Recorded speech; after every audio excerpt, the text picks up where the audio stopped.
there, and welcome to episode 10 of It's All Geek to Me, the pop culture chat show where three friends with varying degrees of nerd knowledge get together once a week to have a chat about all things geek.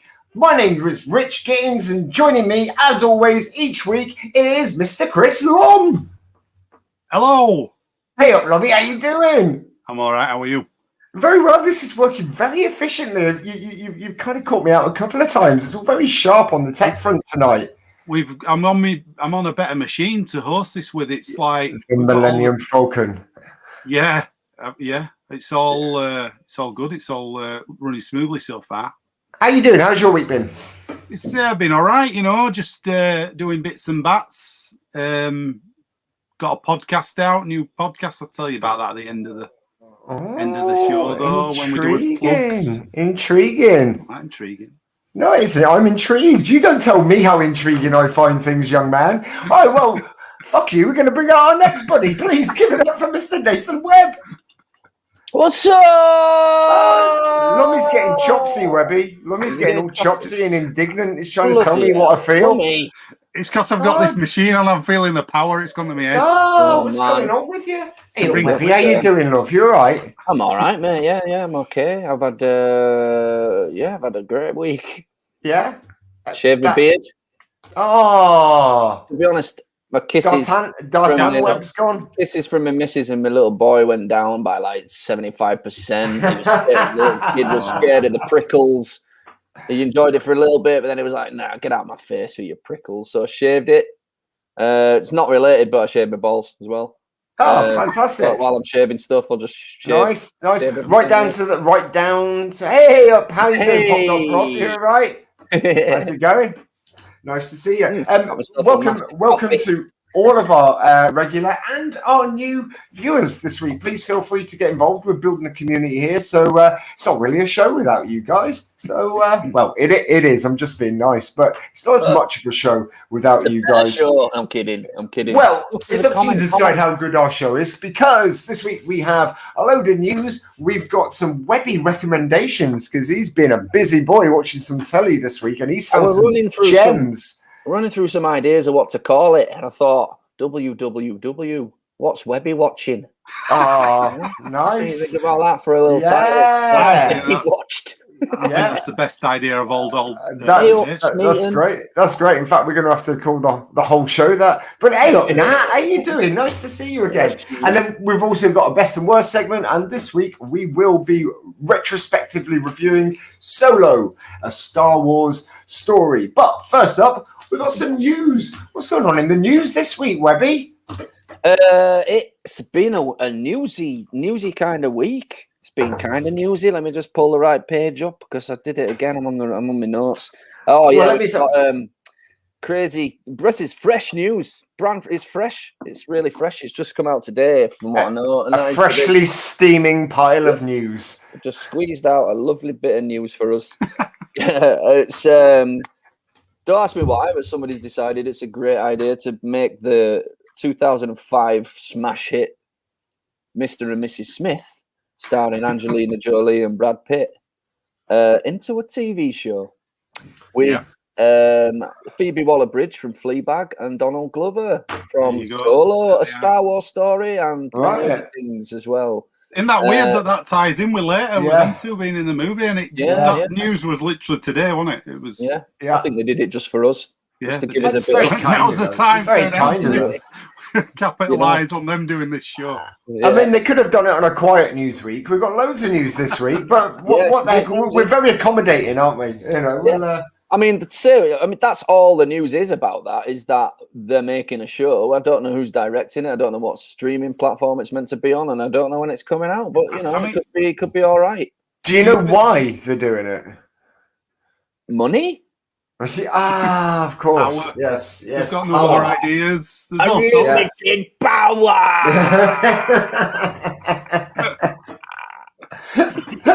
Sorry. No idea. I think, you know what? I've got a feeling it might be because the two of them wanted to do another project together because they get on quite well.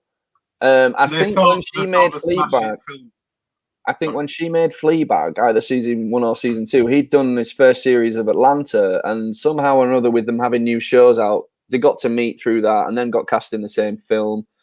And I've seen them do a couple of videos. You know, you see, you're watching people eating different American snacks or going through American slang versus British slang. They were on one of those kind of videos together, and they were really making each other laugh. They've got a good rapport.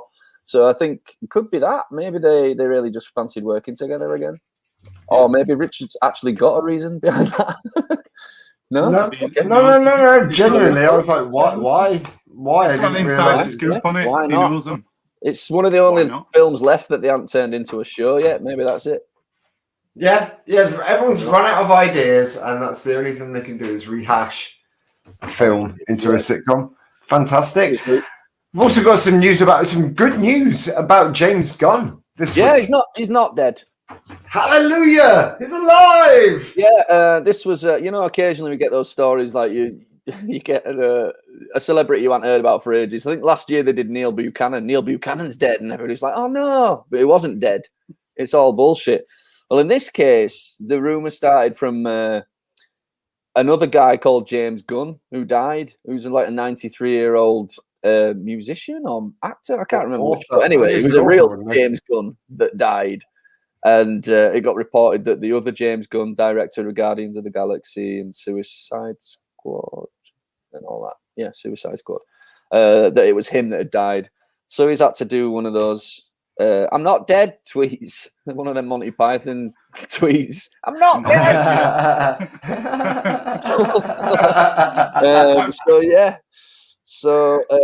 Next we got another one. If you're a Game of Thrones fan, people have been waiting for the next series to see where it's going quite some time. There was talk at one point that we're going to make 19 different series, all set at different times. This one is the House of Targaryen one, which I believe is centered around the coronation of the Mad King and how it all went wrong and how the Targaryens were involved at that point in history. So I think it's a couple of 100 years or 100 years or so before Game of Thrones that we know. Apart from the fact that they've released some of the casting ideas for, I only heard about 4 names, and I'd only heard of one of the people that they've cast, and it's Rhys Ifans, a Welsh actor from Notting Hill and stuff. Right. Played Howard Marks. Yeah. Harry Potter. Harry Potter as well. Yeah, he's a great actor. He played Harry Potter. Funny dude. No, he was in Harry Potter, but that's just a rumor. That was a bit of news that we forgot about. Actually, they're on about some more Harry Potter films, aren't they? Did you know that? No. What, Fantastic Beasts? No, actual Harry Potter. They're going to make another Harry Potter film with all the old cast. I'm sure that was. Maybe I'm just making it up. If I'm making it up, it's exclusive, and you heard it here first. Unless they're doing a movie version of The Cursed Child. Well, they said it might be that, but they said it might be an original thing. Like all these things, they go, it might be this, it might be that, but you don't know yet. Right. But yeah, they did say this. To be honest with you, that is the one and most annoying factor about the Harry Potter franchise is that I've got no way of being able to see that bloody the latest one because I can't get to the theatre to see it. So I would like to see a version of it. Or I'm not bothered about reading. Well, it's in 2 parts as well, so each one's like nearly 3 hours long. So have you seen it? Yeah. I had a friend who was the head of Wigs on the show, and she got me tickets to it years ago. It's awesome. I got to tell it's incredible. Does it need to be amazing? Does it need to be in 2 parts? Yeah, absolutely, it does. It needs to be. According to Big More. It's a Harry Potter TV show. Oh, about that, we do know Johnny Depp's probably not going to be in it. I think that shit's failed a bit. He's been replaced in the latest Fantastic Beasts by a really, really famous actor that I can't. You can't remember who he is. Come on, guys, help us out. Who's the guy that's replacing Johnny Depp in the Fantastic Beasts as Grindelwald? Put some comments. Come on, bring it on. Show us your knowledge because we don't have any. You're right. It was a famous person. I can't remember it. Well, I read about it. No, I can't remember who it is. Shit. Al Pacino. Doesn't matter. Yeah. Yes. No. De Niro. Say Craig Charles. That's what popped up. Good shout. I like that. Spoiling comments, Webb. Tell us there's a comment. Sorry, I'm actually reading them for a change. I didn't realise this window were here before because I always put us on full screen and I can't see them. But now they're popping up. Do us all a favour. Put us back on full screen, Webby. And next up in news, we've got some very controversial news this week. So it's going to kind of skip. Also, just one more thing that's a brand new thing is fans of the game franchise Last of Us. They've been talking about making that into a TV show for quite some time.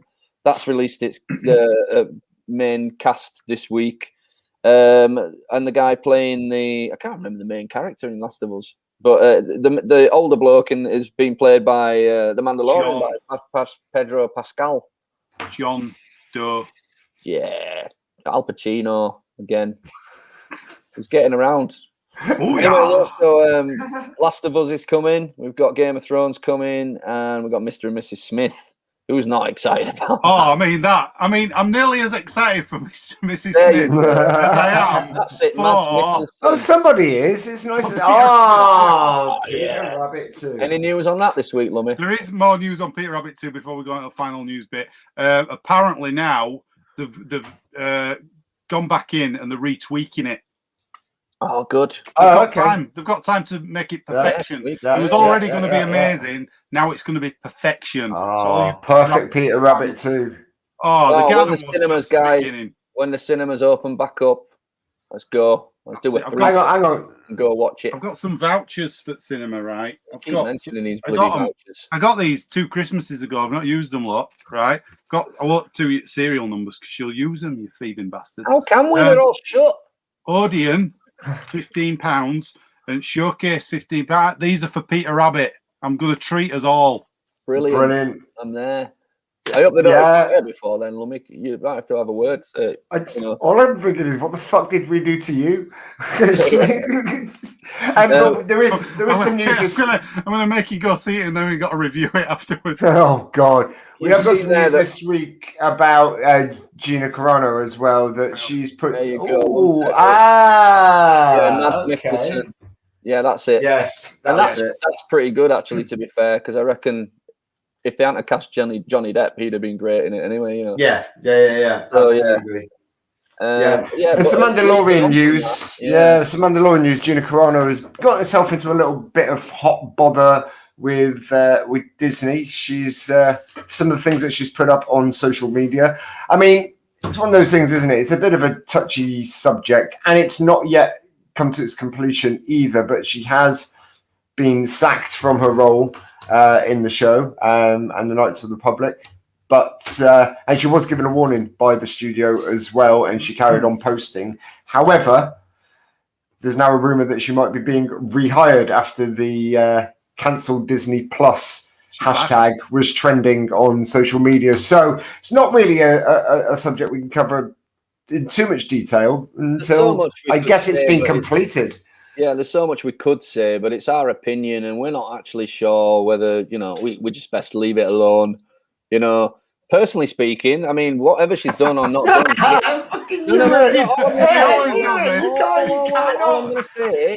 fucking stop him, can you? Oh my God, let me fucking. Everything you do, Webb, is this. There'll be no spoilers on this, but. Do you remember that bit? You want to hear what I'm going to say before you fucking judge me and jump down my throats, you couple of cunts? Right. What I was going to say was, for me, whether she's cancelled or comes back or not, personally, for me, it's not a character I would miss from the show anyway. I never really rated it, and I didn't think she was that great in it, Whoa, spoiler! So, that's my opinion on it. Oh. She's in Man. No, I actually like the character. I did as well. I thought the character was great. I didn't really. Do it for me. Yeah. But hey, I preferred her in the episode in the first season than later on in the second season. But I thought she was really, really good. But I think we need to kind of see what happens with it, don't we? And then we can have his opinion on it. Well, we do. We need to actually keep moving because we have a very special guest this week for our final news story. I've massively let you all down, including these two. I couldn't get hold of Brian Blessed. No, don't do yourself short. You've got the next best thing, and it is perfect because it ties into our final. Is it the next best thing? Yeah, it's arguable. Some people might have preferred Blessed, but this is what we got. No. Right. So, ladies and gentlemen, please welcome our guest, Mr. Harrison Ford. Yeah, there you are. So very nice to see you. How are you today? Yeah, I'm great. Thanks. It's great to be here. Thanks very much for joining us on the show. It's a lovely earring you've got there. It's really nice. Thanks. Why have you joined us tonight, Harrison? I heard you got a bit of big news for us. Yeah, well, we're gonna make Indy 5 finally. We're gonna get around to making. I'm really excited about it. I'm gonna. That's amazing. Whip out a storage in my head and everything. Is there anything that you can reveal? Any It's All Geek to Me exclusives that we can have this week about the show, about the film?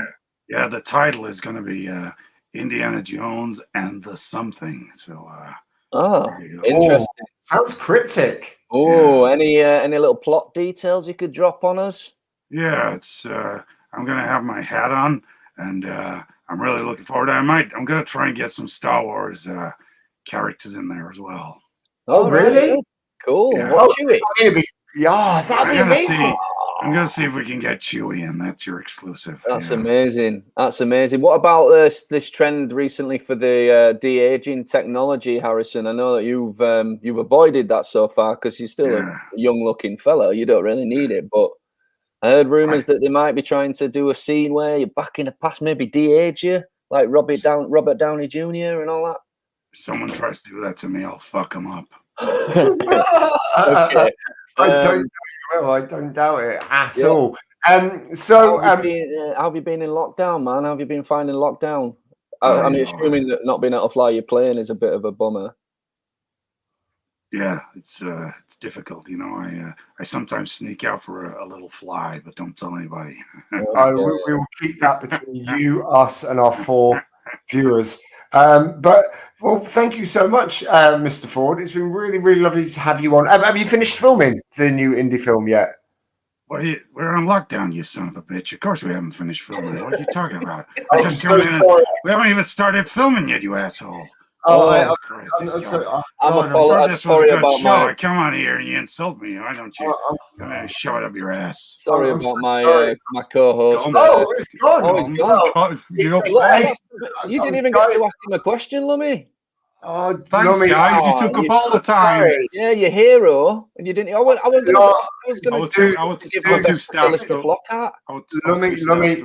He was rude. They do say don't meet your heroes, but he was really rude to me at the end there. We just had a load of comments. I mean, come on. I'm not surprised. I mean, we got Harrison Ford on the show. Yeah, what the fuck? I know. We just spent a year's budget on getting Harrison Ford on the show. Oh, Terry's here. Ford. Hiya, Terry. I agree. Hey, Terry. He seemed, I mean, I don't know about you guys, but he seemed a bit more sexy than he does in the movies. Yeah, I agree. No CGI monkeys. That would be a bonus. Yeah.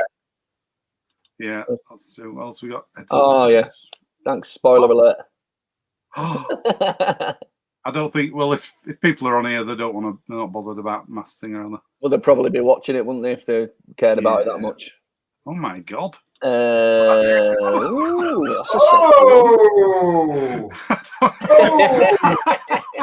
He's a married man. Is that spam or is it just somebody being genuine? Because I think if you're on Twitch, you have to sign up with a proper account, don't you?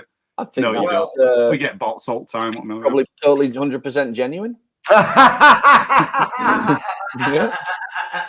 And true. Yeah. Yeah, me too. I'm wet. What, you're wet? Yeah. I've got to say, I'm wet with. My back's wet. Is that normal? Well, that's it for the Geek News this week. That's all the news. Next up, we've got what's Webby watching? What are you watching this week, Webby? I like that title. I think it might. I made it brilliant. We need a little jingle for you. What's he watching this week, kids? Yeah, man. We'll work on that. Watching. Yeah. So when we originally started the show, got a bit giddy and thought probably have enough stuff to recommend something every week, and then it kind of couldn't be bothered. There wasn't much out, and but it's back just for 1 week only. I found a few things this week that might tickle your fancies, your collective fancies. One of them I've already recommended to Mr. Gittins, and I believe he's further than me in the show, so that proves how good it is. A little show, you've got to check it out. It started out on YouTube. It was a YouTube original. Amazon bought it. It's called Wayne.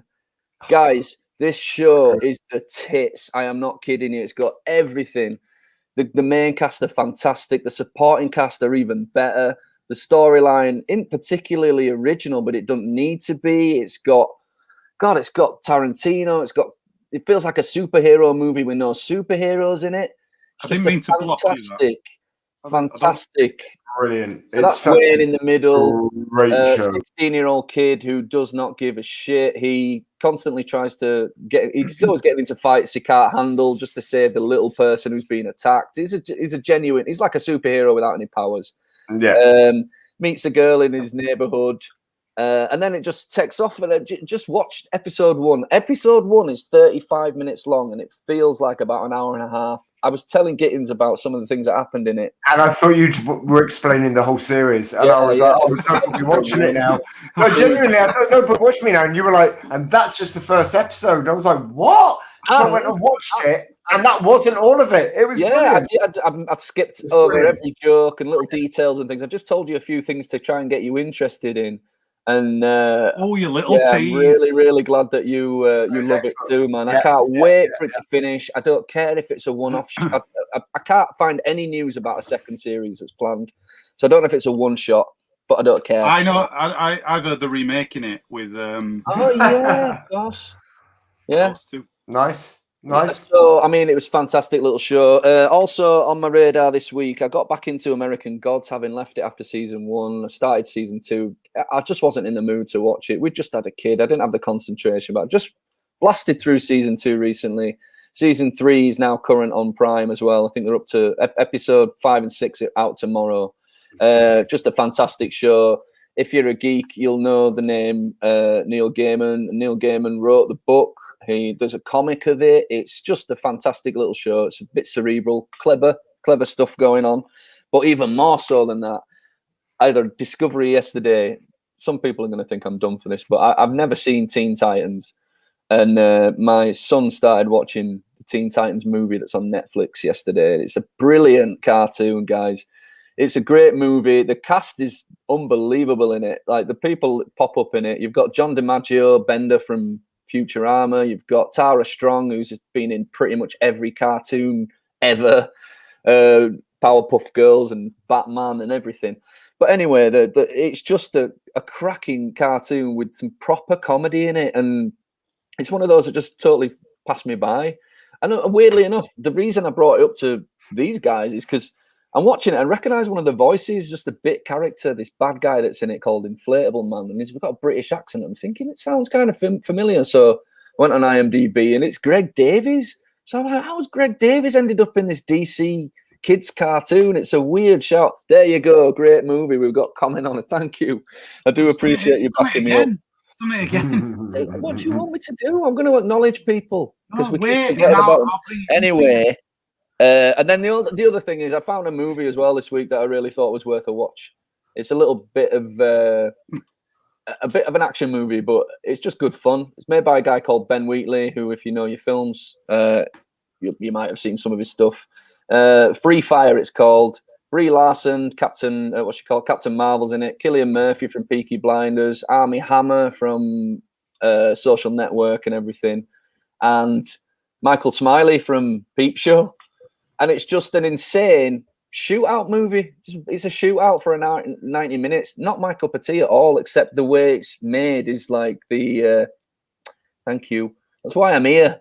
It's not a compliment. But the way it's made is kind of like the bullets in the bullets that are shot in the story are like characters in the film. There you go. It's an amazing film. Pop Not Broth is backing me on that. It's a great little film. Again, it's on Amazon Prime, and it's just a good little 90-minute movie to watch. And that's what Webby's been watching this week. Oh, thank you very much, Webby. That section was really good, and I like the idea of the theme tune, but I think it should be cut. And dare I say, Lummy, do we have any comments? What have the viewers been saying? Or has Webby read them all out? He's read them all out. So Lovely. So next we have our regular segment. We have the best or worst segment. So this week I charged the gentlemen to decide which were their best and worst computer game franchises, and we are gonna go to Webby first. No, we're going to Lummy first, actually, because we've just heard from Webby. No, we're going to go to Lummy because Webby's just done a big old segment. So, Lummy, what is your best game franchise? Right, my best steaming pile of segment. My best one has got to be. It's got to be. If you both shut up, you just Trump Webb. No, he burps. Sometimes my burps sound like Trump's. It's an issue. I can't help it. Jesus and they smell like shit. So right. So, what's your best game franchise, Lummy? I mean, if you take it more seriously, I'll tell you. Mine is the Lego franchise of games. All of them. All of them. Just all of them. There you go. Good Lord. That's Lego the new one. That's been threatening to come out for about 3 years. The news. This is really funny, right? This game was supposed to be out last November, and everybody's waiting for it to come out. The Skywalker Saga, Lego Star Wars. This is all 9 movies in one game. It's going to be massive. But it sounds like Trump. It's going to be big. Going to be big. Going to be the best Lego game. If you like Lego games, you're going to love this one. It's going to be big. It's got all the characters. It's got them all. You're throwing yourself off, aren't you? I have now, yeah. I'm too excited about it. Everybody's doing news about this game, though, and they've got no news. So all these channels on YouTube, it's really funny. If you type this game in on there, there's about 50 channels all reporting on no news for the game, and they're having to come up with stuff while they're waiting for it. And there's this guy I watch his channel, and it's really funny. This guy like gets news out of nothing. I won't tell his name though, because it's a bit unkind. What, a bit like we do with Peter Rabbit every week. No, that. I mean, Peter Rabbit news. Everybody needs that. Everybody needs that Peter Rabbit news every week. But no, that's the Lego games for me. Ever since they came out, they're really good. Really, obviously based on different franchises. Indiana Jones, Lord of the Rings. Really good fun. Yeah, and they are for kids really, but they're still enjoyable. Something nice. Loads of people do really love them. Loads of people love the Lego games. Not just that, right? They are for kids, but put your hand up. Honestly, Lummy, have you ever been stuck enough on a Lego game to have to Google it and find out what the hell you're meant to be doing? On the going back to the missions, yeah. Yeah, exactly. So they ain't that amazing. They're not that easy, is what I was trying to say. I got thrown off by the scenes. Yeah, the cutscenes are brilliant. They're like little mini movies. They started off originally, didn't they? And they had no vocals, and then later on they started to voice characters, which made a bit more sense. Yeah, and they're on about, for this Lego one, this new one, they're on about, they've got voice casting, but they've also, they're going to have an option where you can go back to the original where they're all just grunting, apparently. Oh, because loads of fans wanted it. But I mean, this one coming out, I know I've been going on about that instead of the old games, but it's going to be brilliant, I think. What's your best of them then? I like the Indiana Jones ones. I like the Indiana Jones ones. I think they're good. Even the second one's pretty good. The original one, the Indiana Jones Original Adventures, I thought that were really, really good. Did they do the Indiana Jones ones as like a trilogy, and then did a Crystal Skull one as well, or something? They did, they did Indiana Jones 2, and it had Crystal Skull in it as the proper thing, and then it had reimagined Raiders, Temple of Doom, but they were a bit weird. It was if they shoved them two games together, it'd be a pretty good game. But what they're going to do, I reckon, after this Lego Star Wars one, I reckon they're going to go back and do that the same, like this big open world thing, because they've done a new engine for the game as well.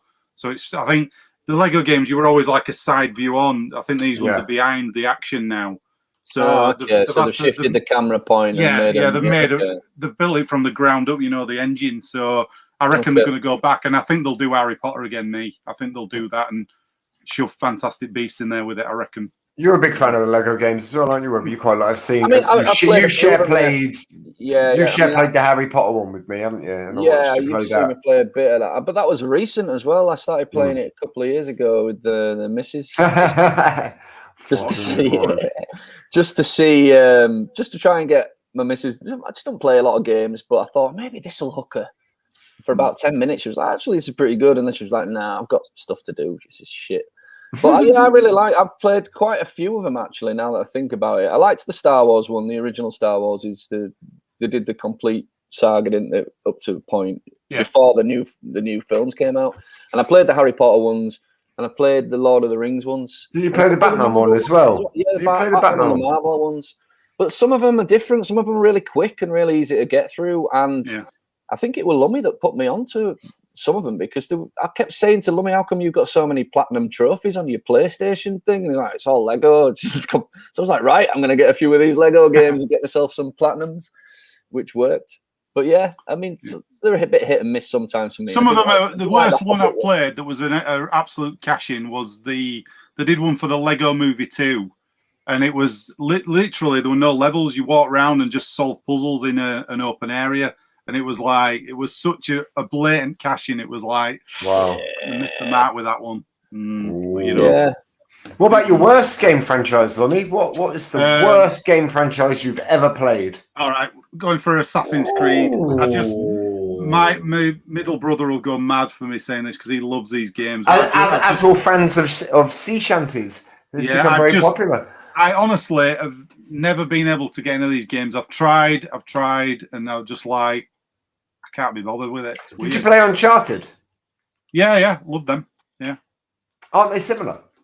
No, not really. No, I mean they're similar looking, I guess, stylistically, but they're not the same. No, there's just something about it. You know, when you start playing something, I nearly picked Metal Gear Solid, right? But I've not really seen enough of it. I once had a go, and I was like, I'm not too bothered about this. So it was a bit of a toss up between them two, just for the fact that I couldn't get into them and didn't really bother. I mean, I kind of agree with you on Assassin's Creed, because I nearly picked that for my worst, because I played Assassin's Creed 2, which people recommended to me, and I completed the whole thing, and I thought it was all right.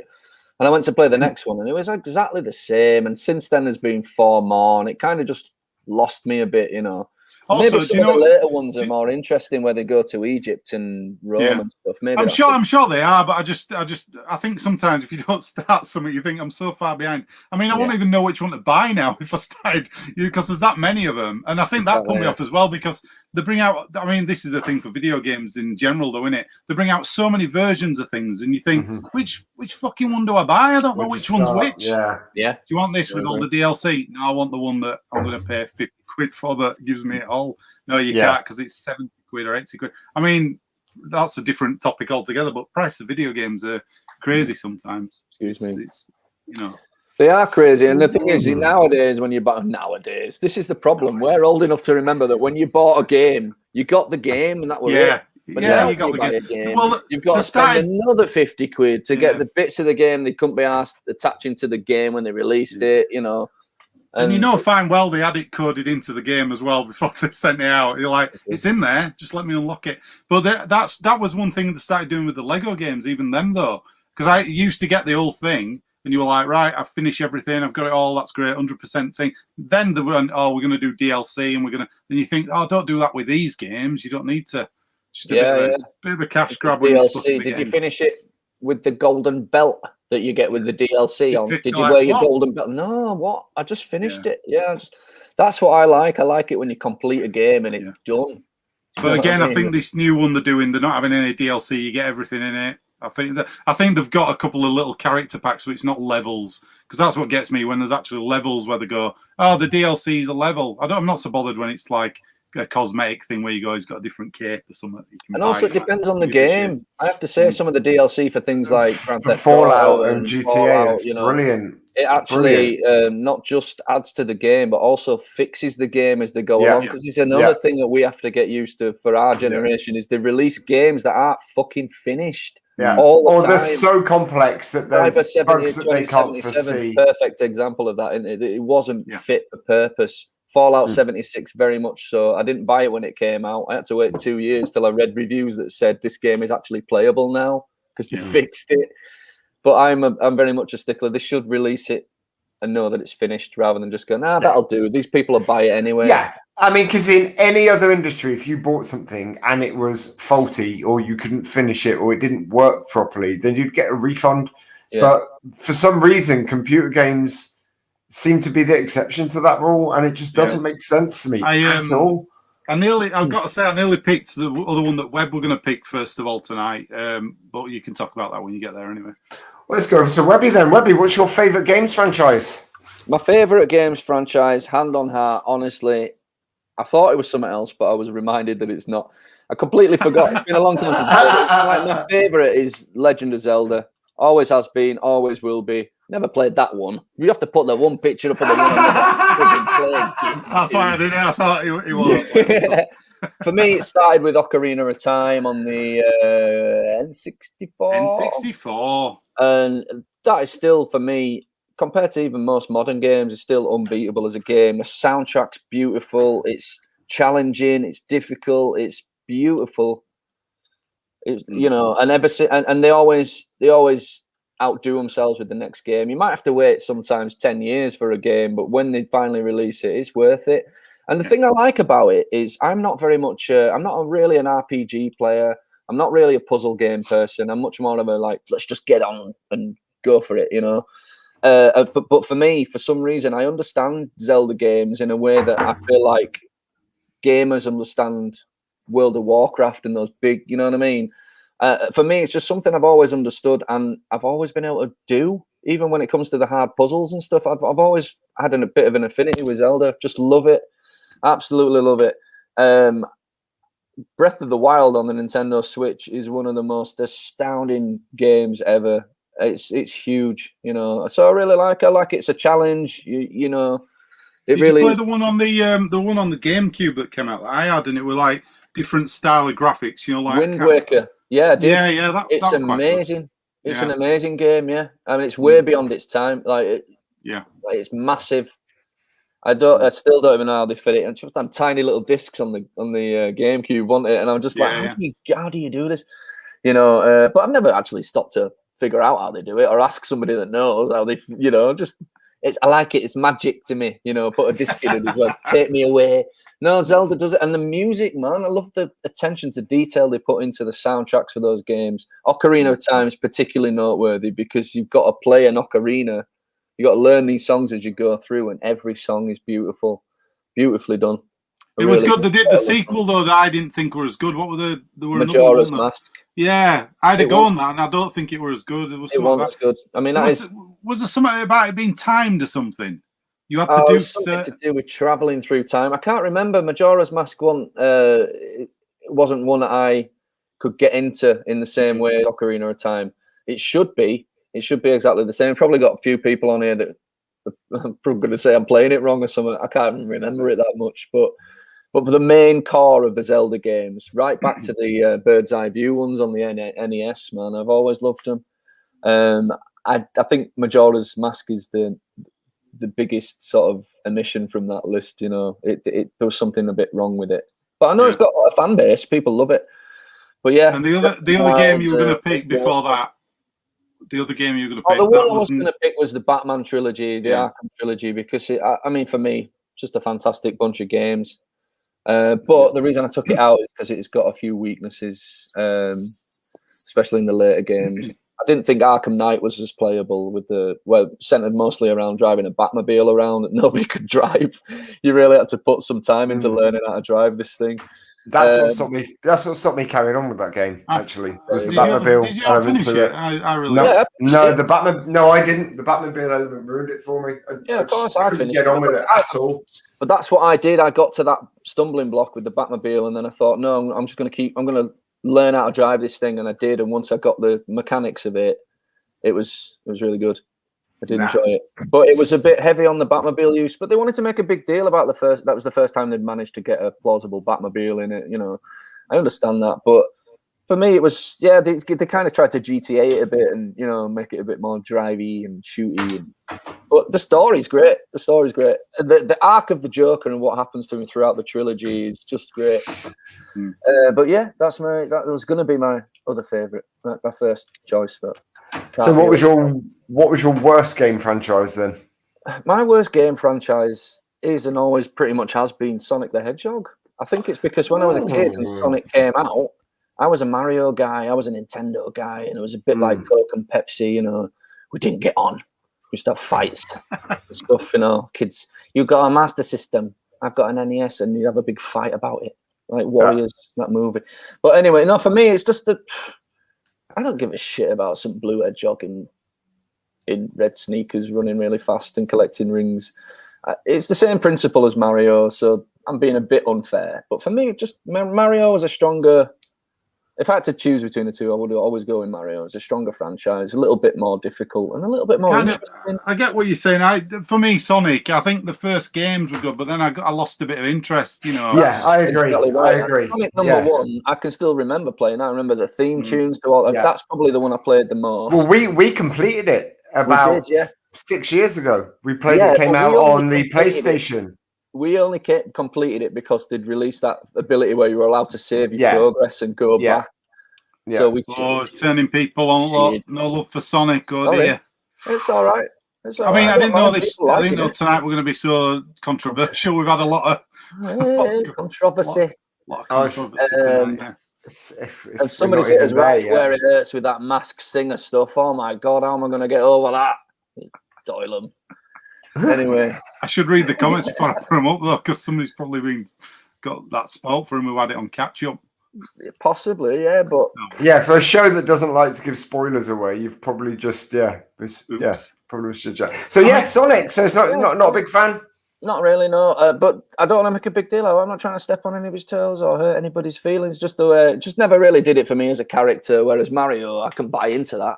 You know, I had a better feel to it. I never really even understood what the objective of Sonic was. Get the rings, get the Chaos Emeralds. Yeah, Dr. Robotnik. Yeah. But with Mario, Mario's got a brother. There's a princess involved. Sonic's got a friend. He did in the second, not in the original one. They only brought that stuff out in the sequels, didn't they? Yeah, but did Mario have Luigi in the first one? No, did he? Fuck. No.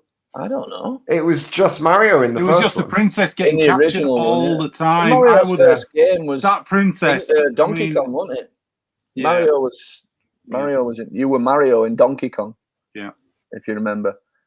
But personally speaking, just a little bit more interested in what Nintendo had to say for themselves other than Sonic. In fact, that's the case with most of the games that came out, actually. There's only one Mario for me, though, and it's Bob Hoskins. Yeah. Yeah, we know. We know. Anyway, that's me. I'm sorry for upsetting people that love Sonic. I think it's everyone's entitled to an opinion. My favourite game franchise. Well, it was. I was. Hang on a minute. Choice. Go on. That's exactly it. And Dr. Robotnik's. Yeah, exactly. Mario, yes, Don. What? Oops. Drunk, drinking gin. To be honest, there are so many really good game franchises out there, and I think when I was a kid, the games that I absolutely love. I loved things like Double Dragon. There was a couple of those. There was the Renegade series, Target Renegade, the one where they went time traveling. I loved that one as well. The third one. There was so many, brilliant games, and I've just started playing a lot of them again recently. On a lot of them come out on that little Nintendo.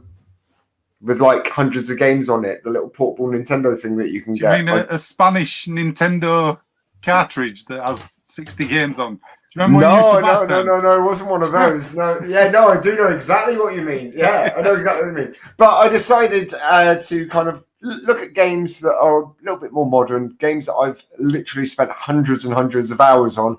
And it was a toss-up for me between the Fallout series, because Fallout 3 to Fallout 76 I've certainly really, really loved since their sort of revolution. But actually, for me, it's Grand Theft Auto. It's just an incredible series of games.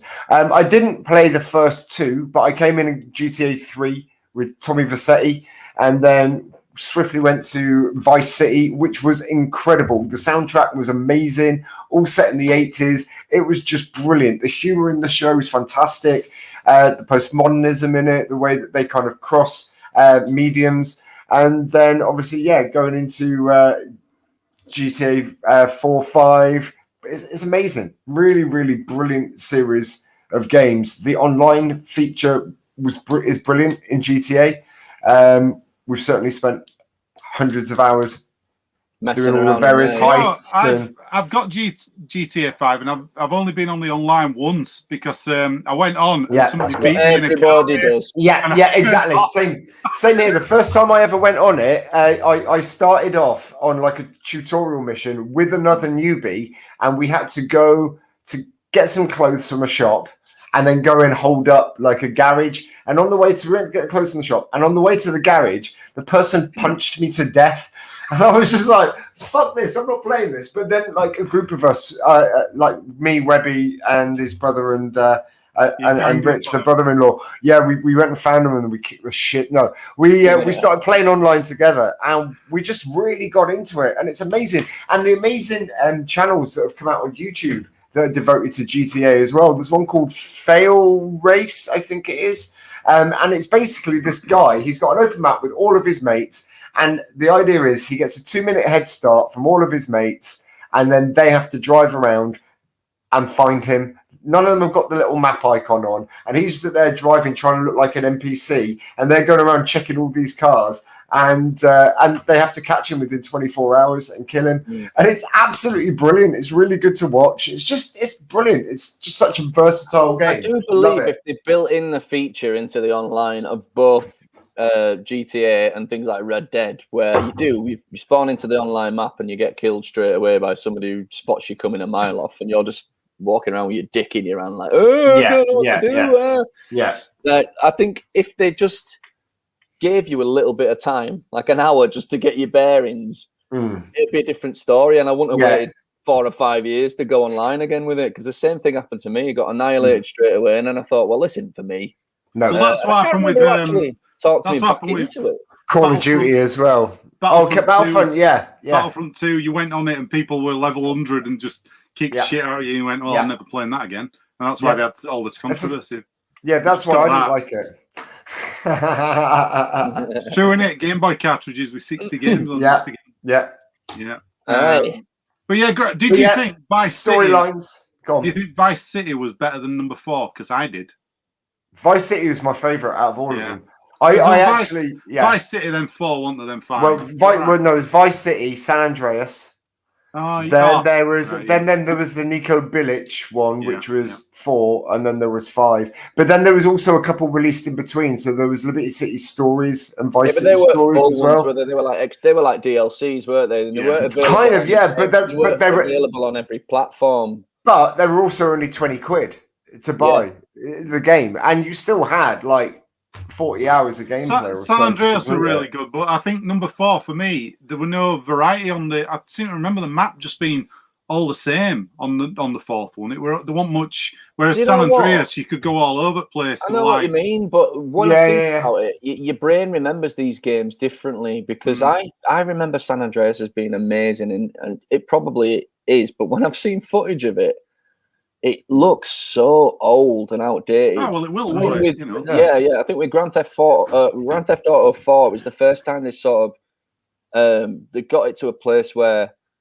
the map was lit really well. So the lighting of the building, the reflections off the water, everything was it was stepping in the right direction. And I think each game has done that, But then you've only got to look that you can get an app on your phone now that has the first, has GTA 3 and Vice City on it, in one little app. Whereas, you would never get that. You might do it at some point. Got a couple of comments. GTA is great. Love the radio station. Laszlo and all of the recurring characters on it. Absolutely brilliant. Really funny. Rumor that new GTA is going to be set in the 70s. I did not know that. Yes. It's it's been ruined in. It's been rumored that it could be 80s as well, and going back to Vice City territory. Okay, I saw something to do with the. What's it called? Miami Vice, that sort of thing. That whole feel of the Vice City. 70s might be good though. I mean, that'd be good. No, they haven't done that. I'd like to see them travel around with it as well. I'd like to see. What about a time traveling GTA with a DeLorean? Where you can go to different time zones you're in the same city, but you go to different time zones, like 70s. Depends how much 90s. You really want to bone your own mum, doesn't it? Really? and your consequences of actions in 90s. So you kill a guy, and then you rise to power, and then in 90s, you realise you shouldn't have killed him. Yeah. Wow. Like I know the objective of the whole game should be trying not to sleep with your own mum when you go back in time. Maybe that's You're obsessed with impossible. You're obsessed. Have you ever had any of the mods though for all the old GTA games? They did like Knight Rider, Back to the Future cars, so you could actually mod the cars and go drive around in them. Well, they did a car in Grand Theft Auto 5 that you can unlock that's a flying DeLorean. It's called the Deluxo or something like that. The thing is a bitch to drive. It really is. Yeah, it's horrible. Really, it's horrible. Great Scott, it's horrible. It's a terrible car to drive. I agree with you. I mean, I didn't want to give GTA all the credit because it gets so much of the spotlight, but I've had my money's worth. There's a reason for that. Yeah, I've had my money's worth out of it, and rediscovering the online feature just doubles the size of the game, doesn't it? Just because an infinite game. Rockstar are looking for a scenic artist, I think, at the moment. A job going at Rockstar in Leeds. I can't draw. Why the fuck would I? I'm telling the viewers, not you. I can't draw. Don't want your Crayola drawings. Yeah, no. Webb is not a drawer; he's a tracer. The cars look brilliant, but the backgrounds, why are they all like stickmen and? Imagine that. You should apply for Laugh and send a submission in, and we'll see what your reply is. Put it on show. Send them a drawing. Go on LinkedIn. So GTA, that's my favourite franchise. Just wins it for me. And my worst franchise this week is look at the Lego. Ugly Lego. I can't. Right. I cannot get into it. Enough joy in his heart for this game. It's too right. You've got to explain it's yourself. Too hard. This will come in. Come on. It's like, oh god damn it! Why is this so hard? It's a kid's game. Let him speak. Let the man speak. Let him have his day in court. Why don't you like these games? It's not a dig. You know the idea was to come up with what are truthfully our best or worst things were, and I've tried to play the Lego one. I really love Harry Potter. I tried to play the Harry Potter one, and I just cannot get on with this series of games. I've tried to play the Batman one. I've tried to play one of the Star Wars ones. I cannot get on with it. They just don't make sense to me. And for me, I think I just honestly I find them really boring, just senseless. I'm not into games where you're having to just collect shit. And that's pretty much all you're having to do in them. I think they get a lot of that's great, Lummy. That's a really cute Harrison Ford Lego. I like Lego. I just don't like the computer games. On again twice in one show. I know I like Lego. I just don't like the Lego computer games. I think they get a lot of a free ride just because they're cute. As well, I think they get a free ride because they're good. No, I mean to be fair, it's got a point. Yeah. They do, but it's not just that. It's that since Lego's licensing became so adaptable, you know what I mean. Look at the ground they've covered. They haven't just done one style. Have they done bloody Indiana Jones, Lord of the Rings, The Hobbit, Harry Potter, Ghostbusters? Just tons and tons of them. Yeah. So I mean, I've never even played the Lego Dimensions one, but for that one, you can get things like the Goonies set, and you get a different level for that. Gremlins, yeah. There's all. I mean, bloody, I'm forgetting so many. All the DC and Marvel stuff they did, extra levels. I've never played that one, but I know a lot of people that. And every time you buy one of them, you get a little figure as well, don't you? And a bit of Lego to build. But yeah, I just find that the most nonsensical games, and obviously, I totally get that there must be something there because you two are my best mates, and you two are really into them. They just don't work for me. I don't know what's such a surprise about it because for me, there's nothing different about the basics. The basics you're trying to achieve in a Lego game are exactly the same basics as you're trying to achieve in a Mario game. It's not rewritten game technology. Yes, it is. Run around and collect stuff. The only thing is they're not 2D anymore. It's exactly the same. Collect coins, build stuff, do stuff, figure out the puzzle. It's exactly the same principle.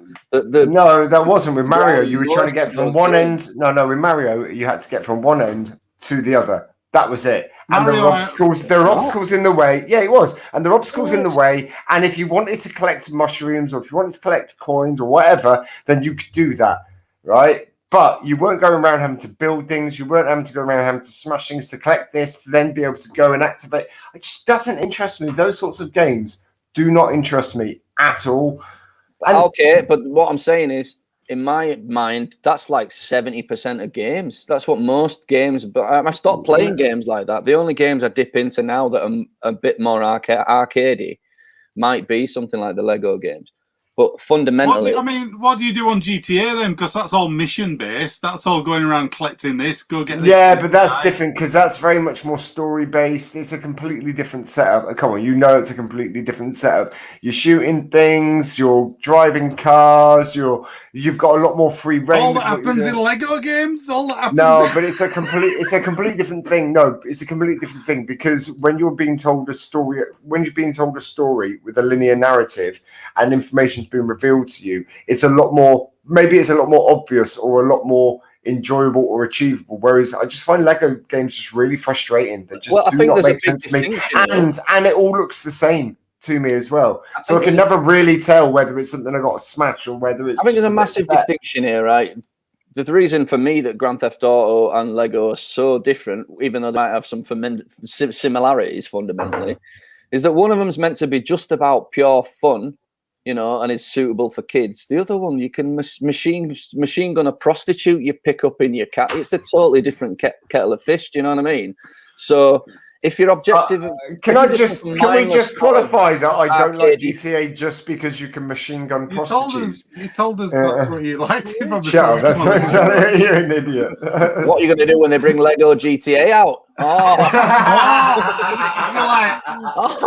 want to play it, but I can't. You're not allowed to play that. You won't be allowed. You're not allowed to play that. I mean, that's what the distinction is for me. For me, if things like Frogger and the Lego games are just about having pure fun. I mean, Lego games lost me a little bit when they tried to become a little bit too complicated and have too much of a storyline, and they went a bit wild with it. Excuse me, because I do think it is just about a bit of fun. Okay, but for me, I never get into the extra bits of games that are to do with collecting items. So you know what I mean, Webby? Like you need to platinum every game that you play. Whereas for me, if I get to the end of the story, that's enough for me because I'm narrative led, and that's what I enjoy about games. I don't want to go around and solve all of the Riddler's riddles. So when I did the Batman games, I got to the end of the story, brilliant. I'm very, very happy with that. And I might even replay it again, but I'm not going to go around and solve all of the Riddler's puzzles. It doesn't interest me. I'm not bothered in that. And that to me is what the Lego games are. And that's what the Lego games are for me. It's just a constant stream of that. And that's my sort of gaming. Dude, it really depends on how anal you are. If you want to, you can collect every single little brick in Lego. You don't have to. You can play them exactly the same as where you've just described. Just fly through them level by level. You don't have to finish them. You don't have to unlock Voldemort's magic cape or any of that shit. You can just do whatever you want. So maybe, I don't know. It's just about what you're a fully grown adult as well, right? And you've come into gaming a little bit. Not later, but you don't play the games the same way as me, and you never have. You've always been more of a casual dipper inner. Like you say, you don't platinum stuff. You don't want to collect everything. You know what I mean? No. I want to complete a game's story because that's the only bit I've ever been interested in ever. So right. I've never ever been anyone that wants to collect anything on the game. Okay, ever. But sometimes, all right. Another massive difference between GTA and Lego. I mean, there are millions of differences, but one major thing is for me, Lego games have never made me want to kill myself. Whereas GTA gets to a point where it's so bloody frustrating. It's so ridiculous. It makes me so angry sometimes. You know what I mean? There's so many examples of just getting killed for no reason, or the controls not being as responsive as you want them to be, which has always been an issue with Rockstar games. Think about nights like where us four have been playing GTA, having a race, and somebody's having a really bad night because things just start the glitching out. It's just not what. Sometimes you just don't want that much stress from a game. You just want to put a game on and just relax. You know what I mean? It's supposed to be fun, and GTA for me ain't always fun. Whereas Lego's never fun for me, and that's why I chose it as my worst franchise. Well, you're being true to yourself, and that's, you can't say fairer than that. Sorry, guys. Don't be sorry. It's your fucking problem. Lummy, do we have any comments before we move on? No, everybody's gone. There you go. Because she insulted Lego, they've all gone. Oh, well, I'm sure they'll get over it. They haven't. There's people watching. They're just all dumbfounded by you. I'm sure people will get over it. It's all right. Lord. I enjoy Lego. For that. I want to get a free copy of this. I want an advanced copy of Lego of this if we plug it enough. No, Good luck after that segment. Good luck after that segment. We don't all feel that way about Lego games. All right, me and Webb will have a free copy, please, Lego, if you're watching. Send us a copy of that beast before anybody else, and we'll review it. I'm sure you'll be seeing Peter Rabbit in the cinema before that happens. This week we are joining back with the Star Wars franchise, and we took a deep dive retrospective look at Solo, a Star Wars story. Now, again, this is one that's kind of put the cat amongst the pigeons amongst us, because I've always going to be a ridiculous show. I've always enjoyed this film. So let's bring it up. Okay. So we start off with it. I've just got to show you that before. I once got so angry with discount. You two should have a chat, Webb. I had mates growing up that got so frustrated with Street Fighter 2. This guy I used to be best mates with when we were kids, that he bit the buttons off his Super Nintendo controller because he just used to go, ah! And honestly, his teeth grooves through his blue, yellow, and green button. Like, it's just like, Wow. So wow, yes. That's mental. Effect, man. Some of these games are frustrating, especially when you know that it's not you, it's the controls. That's the worst one. When you're like, why have they even designed it this way? So I sympathise with you, dude. Whoever you are, big tomorrow. So Solo, a different start to a Star Wars movie. Actually, you didn't get the pre-scrolls on. Let me get us up properly. Here we go. Let me get this on properly. Oh, check this technology out, guys! Oh, look at that! Oh God! Wowzers! We're in. So we should explain that. Obviously, you gotta put something over the thing now, because it's not, just in case you wonder why it looks like that. We've got to match it. I mean, we don't have to explain, but we have done. So for a Star Wars one, we didn't get the pre-scrolls on this one. That was the first thing that actually kind of shocked me a little bit. I didn't notice it the first time I watched it, but this time didn't deserve it. Didn't deserve it. It's not a real Star Wars movie, so it didn't deserve it. How about that? Yeah. The new, it's still got a long time ago in a galaxy far, far away. And weirdly, the end credits music is still the Star Wars theme, and you're like, what? That doesn't work if you're not using something I recognise. Just wait until the end credits. So, I mean, I've got this so we can skip through stuff and have a look at scenes. So, literally, I mean, you get this at the start, don't you, about this is what's happening. Everybody's after resources, food, medicine, hyperfuel. And then Lady Proxima, that's his boss in it, and Solo's boss. Yeah. Well, she's the prawn lady. Now, that's the only thing that I didn't really get about her, that she a prawn lady rules what is actually mostly an overland planet. I don't know how she shot to fame or to leadership in that role. Yeah. Man, if that's the only thing about this movie that bugged you, we are on different fucking planets. No. There was something that really bugged me about this film. Jeepers. It's for me, it's blinding. All right. What I wrote down first of all was this film looks like what people who don't watch Star Wars think Star Wars looks like. And that's it for me in a nutshell. It's just that's what somebody trying to write a Star Wars movie that's never actually watched it. In my opinion, I mean, I find it really difficult to think of anything nice to say about this movie. Really, that really surprises me. That really surprises me. I don't see what everyone's problem is with this film. It's, for me, I always felt that the ones that were, apart from the 9, you got the 9 main Star Wars films. in the series, and then you had a couple that were part of the franchise that were able to just give them a bit more sort of artistic license within the canon. And I thought it was absolutely fine to give us a little bit of filler information, throw a little few tidbits out there for the fans to explain a few bits. I think it's brilliant. It's a really good adventure film. There's a few things that let it down, which we'll get onto later on as we scroll through. But genuinely, I can't see what everybody's problem is with this. It's got some really good cameos.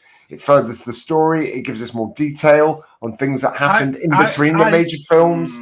I get it. It's not Harrison Ford. And I get it that there's a few bits in it that don't look as Star Warsy. But fuck me, the three prequels look as far away from a Star Wars film as you could possibly imagine, as far as I'm concerned. I hate those as well. I mean, I don't know if we needed it though. I mean, that's the question here. Did you need to know about Han Solo's backstory, or was it better that you didn't know anything about him? Or you know, I'm going to be perfectly honest as well. When I spoke to Gittins the other day about it, I said I can't tell if my prejudice for wanting Harrison Ford to be involved in this, I wanted to believe that this Han Solo is the same character, is affecting my judgment of the film. Because I just can't get over it. It's not. I mean, he's only 5 or 6 years older than Harrison Ford is in the movies.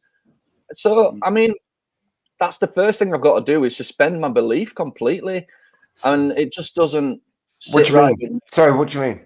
So I know that in 5 years' time, this guy's going to look like Harrison Ford, but right now he looks like Alden, whatever his frigging name is. What's his name? The guy who plays him. Forget about Alden and Reich in it. I think he plays a brilliant young Han Solo, and I think there's so many moments. That's fine. I get it. I know that my opinion is going to be the unpopular one, but I don't understand why it is. You're allowed your opinion. No, of course you're allowed your opinion. Well, no, I know I'm allowed my opinion. I just don't understand why this film gets so much hate. Because of the other. You know, because of the films that have come before it. I mean, you're not a massive Star Wars fan, so that might be why you enjoy this. Dan's the same. My brother thinks it's the best thing Star Wars did for years, but he hasn't watched any of the Star Wars films for years. Yeah, so. Well, but I have. I've watched all of the Star Wars films multiple times recently. I love Star Wars. I just don't see what the issue is with this film. I don't see for me, why people have got their fucking asses in the hands over it. I feel like it's fucking speak. I'm about to tell you. Jesus Christ. Right, for me, I'll tell you exactly what it is. Right, in my opinion, this film and what it could have been, I could have felt the same way about you if it was good enough. About me? Bless you. If you were good enough, he could feel the same way about you. No, he just doesn't. If it was, I'd love to have the same opinion as you on it and just think, yeah, it's just a good movie. But for me, I'm not even sure whose fault it is. But honestly, the casting is dodgy as hell for me, and the fact that they changed director a couple of times, I don't think helped the movie at all. And yes, they ended up with Ron Howard, bloody Apollo, 13? Apollo Creed, I nearly said that. You know, Ron Howard, man, great director. And I think he came in and pieced together what he could and got a fairly decent attempt at a cut of stuff that was there and available to him. This film is let down, in my opinion, even by some of the good actors in it. Woody Harrelson just plays Woody Harrelson for 2 hours. I didn't expect anything less. Yeah, but I mean, I think the guy playing Solo does a good job. I've got to say that. Yeah. Like I said, he does a passable impression of Harrison Ford. There are moments where you can absolutely imagine that being Harrison Ford or the Han Solo that we grew up with saying that line. I found his performance really impressive, to be honest, especially when you think about the shoes that he's got to fill and the little bitches he's got to please. Yeah. I wrote down that there's too many things that rip off other things that are trendy at the time in this movie. For example, the spoiler alert, there's a character that shows up with Woody Harrelson in the group of thieves, a four-armed Aurelian, is he called? Arnelian, something like that. It's a cool character as well. It's not. It's a fucking Rocket Raccoon ripoff. Why the fuck has this guy got a Bronx accent? What's going on here? Like, I don't get it. I'm like, why are you in there for 5 minutes? What's the point in this thing? Didn't do it for me.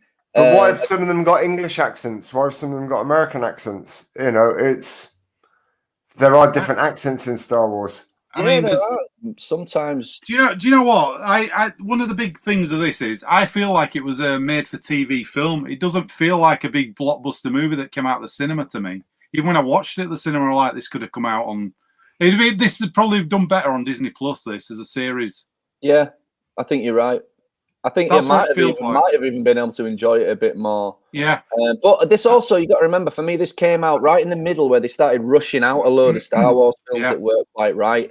And I think if maybe they'd have concentrated their efforts on getting that the last trilogy perfect, we might be, in a better position Star Wars wise, and things wouldn't be so divisive.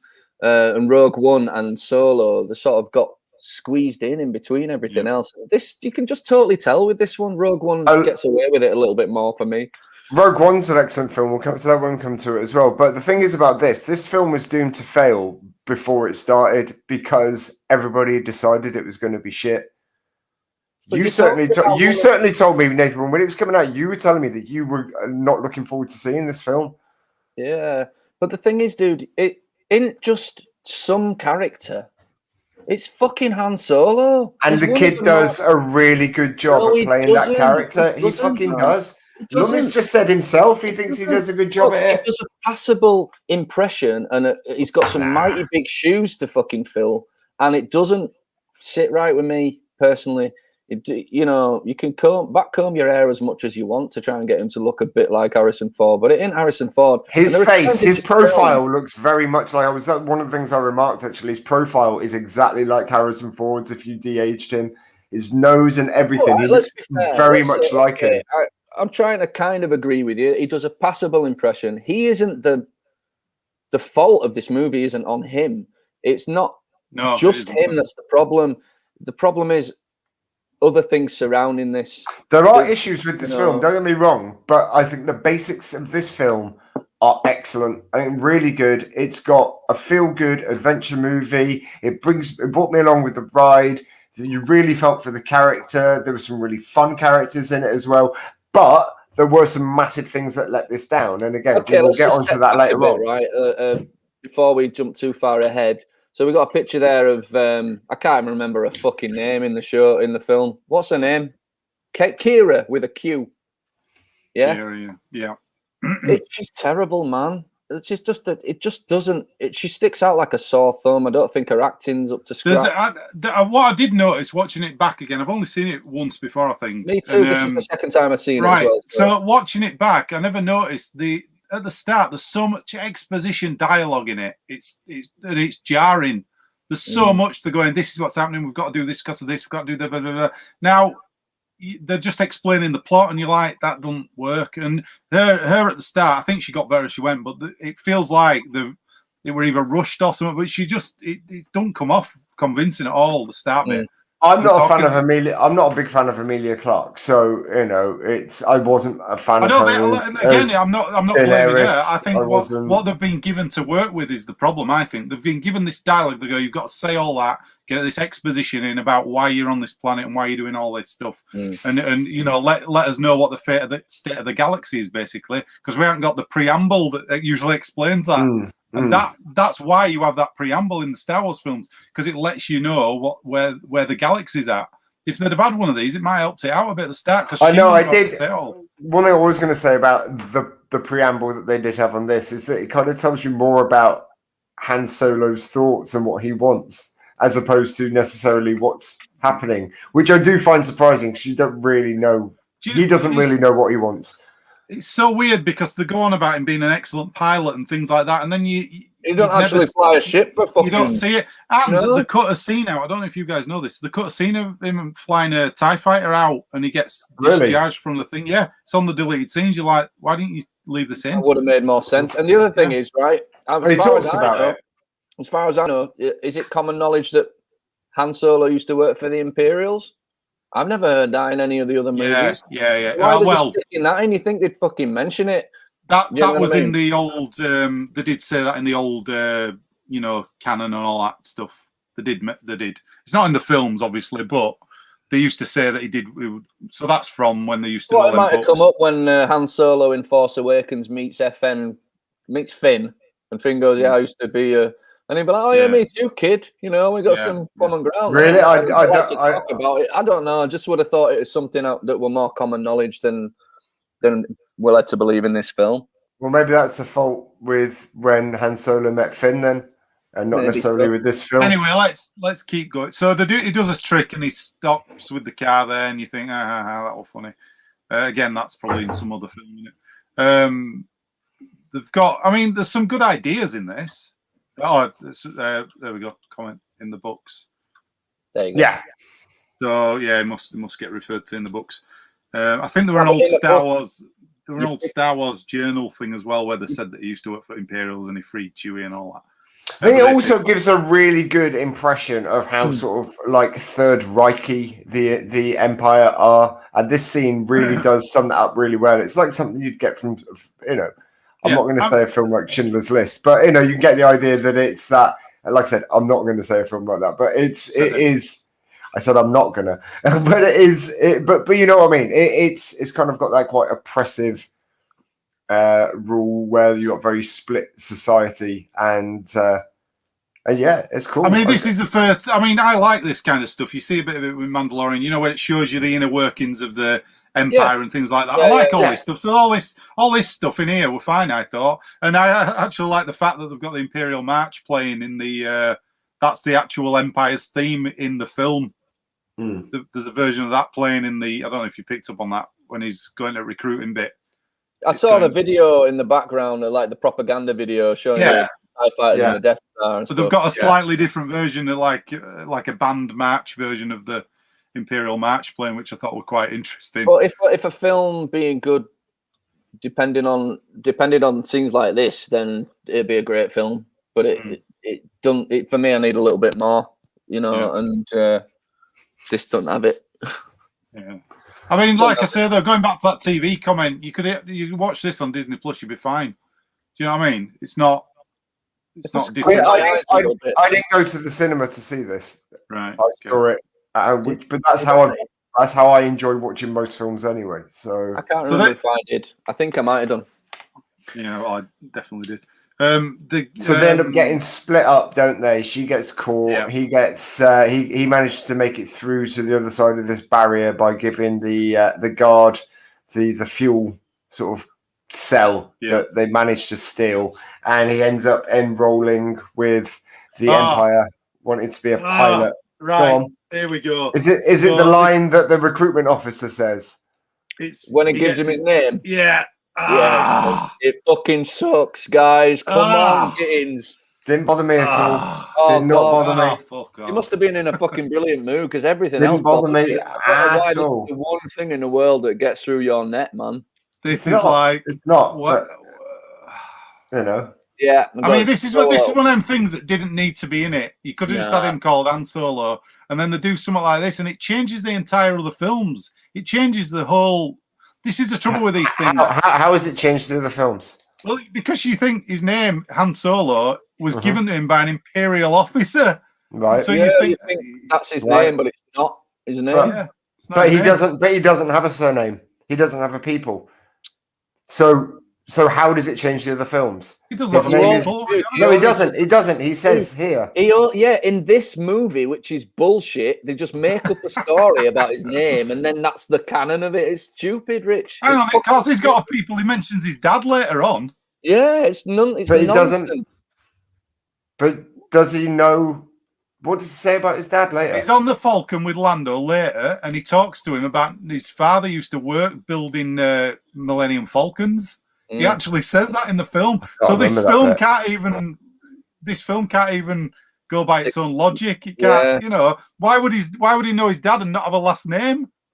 But still, I still dispute that it changes the other films by the fact that no.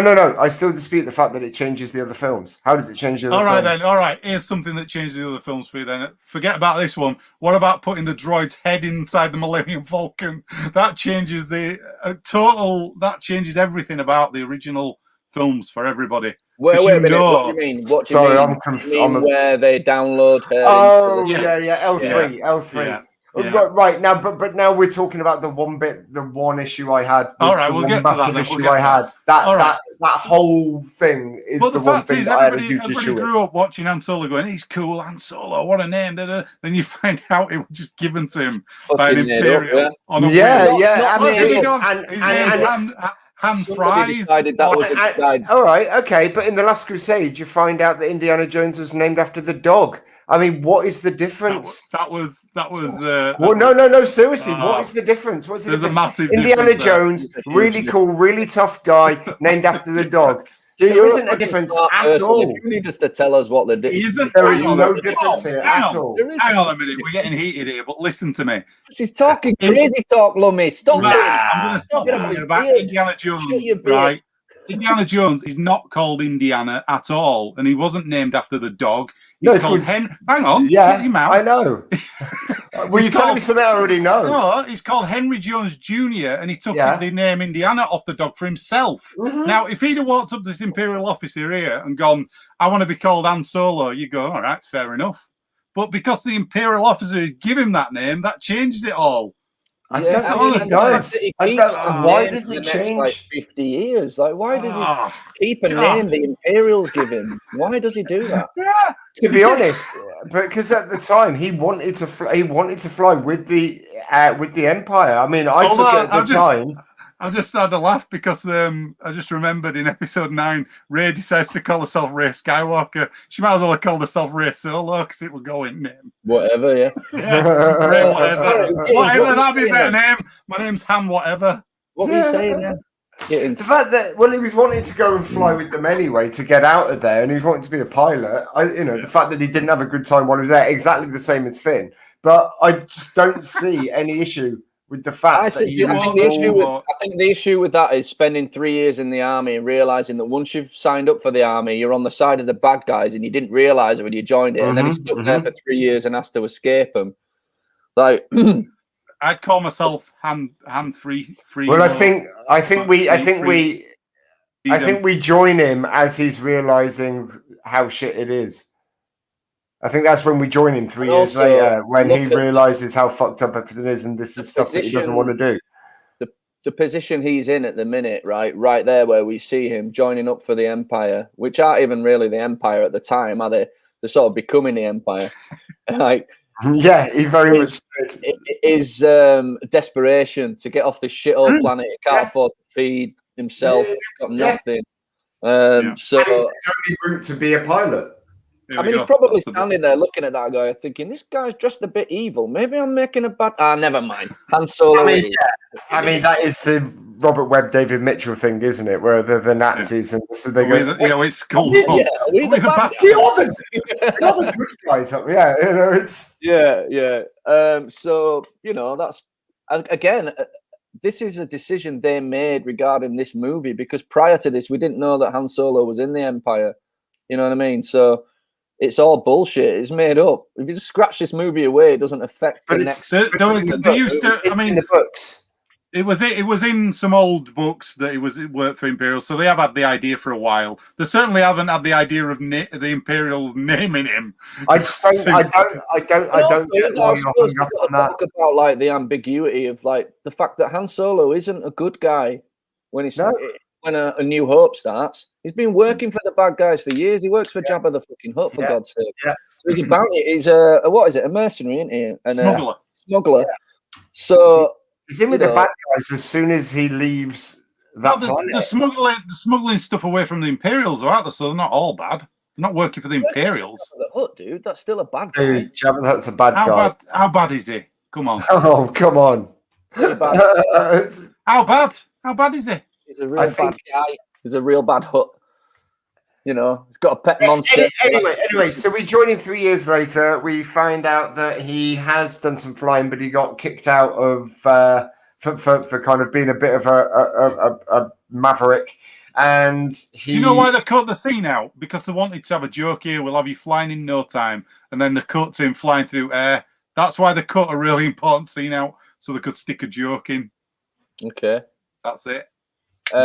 Yeah, I mean, it's weird. It's weird. The whole thing is a bit odd. I mean, again, I like this stuff where they're in the trenches and you see a bit of Imperials on the front line, all that stuff. I like all that stuff, but it's just... You know what? I know they're going for that sort of semi-Stormtrooper inspired look, but the helmets in this look like fucking Dark Helmet in Spaceballs. They're absolutely huge. They're absolutely huge on their heads. I'm just like, how are you meant to fight in a helmet like that? Gold Star! Yeah. I see your Swartz is as big as mine. So we so he meets Beckett, played by Harrison Ford. Oh, now that would be ironic. It would. He named himself after the dog and was great comedy. Is not the same at all. Exactly. This is not good comedy at all. Han Solo was a pirate. There you go, space pirate, mercenary. I think the point being that you find out that this cool character, because that was your point, and that's why I raised the whole thing. That you find out this really cool guy was named after the Imperials. All right, well, we find out in the third Indiana Jones film, this really cool guy named himself after the fucking dog. Do you know what I mean? It's the same point. And I don't give a shit what you say. It is. No, for the point that you were saying that you find out. No, I don't give a shit what you say about 50 million times this episode. So how are we meant to convince you if that is that's your standpoint? You know what I mean? I love it. What you say, so, I mean, this is good bants. It's very easy to pull this film apart. Of course, it would be, but somebody's got to fucking stick up for it and not be a Can I have my puppets now? It's getting good, this. I've had a bit of a chocolate brownie that Joe brought me a lovely Valentine's chocolate flowers on it. Look. It's lovely, delicious. Should have called him Hans Face Space. You should have called him Hans Gruber. Hans Gruber would have been more acceptable. Anyway, yeah, so... Right, so can we skip on with the film because we've been at this bit. Woody Harrelson. He's met Woody Harrelson. He's met Beckett and his. Whoa! So shock horror. Woody Harrelson and his band of misfits don't work for the Empire. They're secretly there to do a bit of hijacking. Han Solo wants in. They don't really want him to hang out with him because he's I don't know why. So they set him up because he's got an Imperial name. Yeah, because he's got a stupid name. So they set him up and they grass him up to the real Imperials who put him in a prison hole, a muddy prison hole with a beast. Who's the beast going to be? This is how two of your favourite characters meet. This is it. So boom, done. Wow. Yeah. And luckily, the kid speaks a little bit of Wookiee. They always say this in movies. Oh, I speak a little bit of fucking French, and then also the fluent in the next scene. Yeah, so he doesn't just speak a little bit of Wookiee, like he says. He actually speaks full-on Wookiee, and he's able to communicate with this Wookiee. We got a bit of love for Spaceballs. Dark Helmet, love Spaceballs. Didn't see you playing with dolls again. I love it. It's great. I know you do. It's got some Police Academy people in it as well for you. We'll have to do Spaceballs one week, guys. We'll have to do it. Anyway, go on. Sorry, I'm not watching that film again. It was a piece of shit. Oh, you don't like anything apart from Solo. It's his favourite. Somebody's got to stick up with this movie. Top 10 film. Go on, then. He meets Chewbacca. Yeah. Yeah, and they managed to escape. They managed to because he speaks a bit of Wookiee. They managed to escape from the pit, and they want to go. Chewie starts running in one direction. Han tells him that he's got some friends that some really good friends that will get him out of there. So they run in the opposite direction and see Beckett and his crew taking off and leaving them behind. They realise that actually they quite like. The kid, he's got some balls, so they dip down, pick him up, and take them off with him. Not just that he's got balls, that there's actually a little bit of talent behind what he said. He can actually do what he says. Yeah. You've got you got a shower scene with them both as well. Yeah, that was brilliant. That's a funny scene. That's a really cool scene. Eesh. Good Lord. What's your problem with it? Okay, so what is wrong with it? I'm as speechless. Funny, dude, it's not funny. It's not funny. I'm as speechless as you are, Webb, with this one.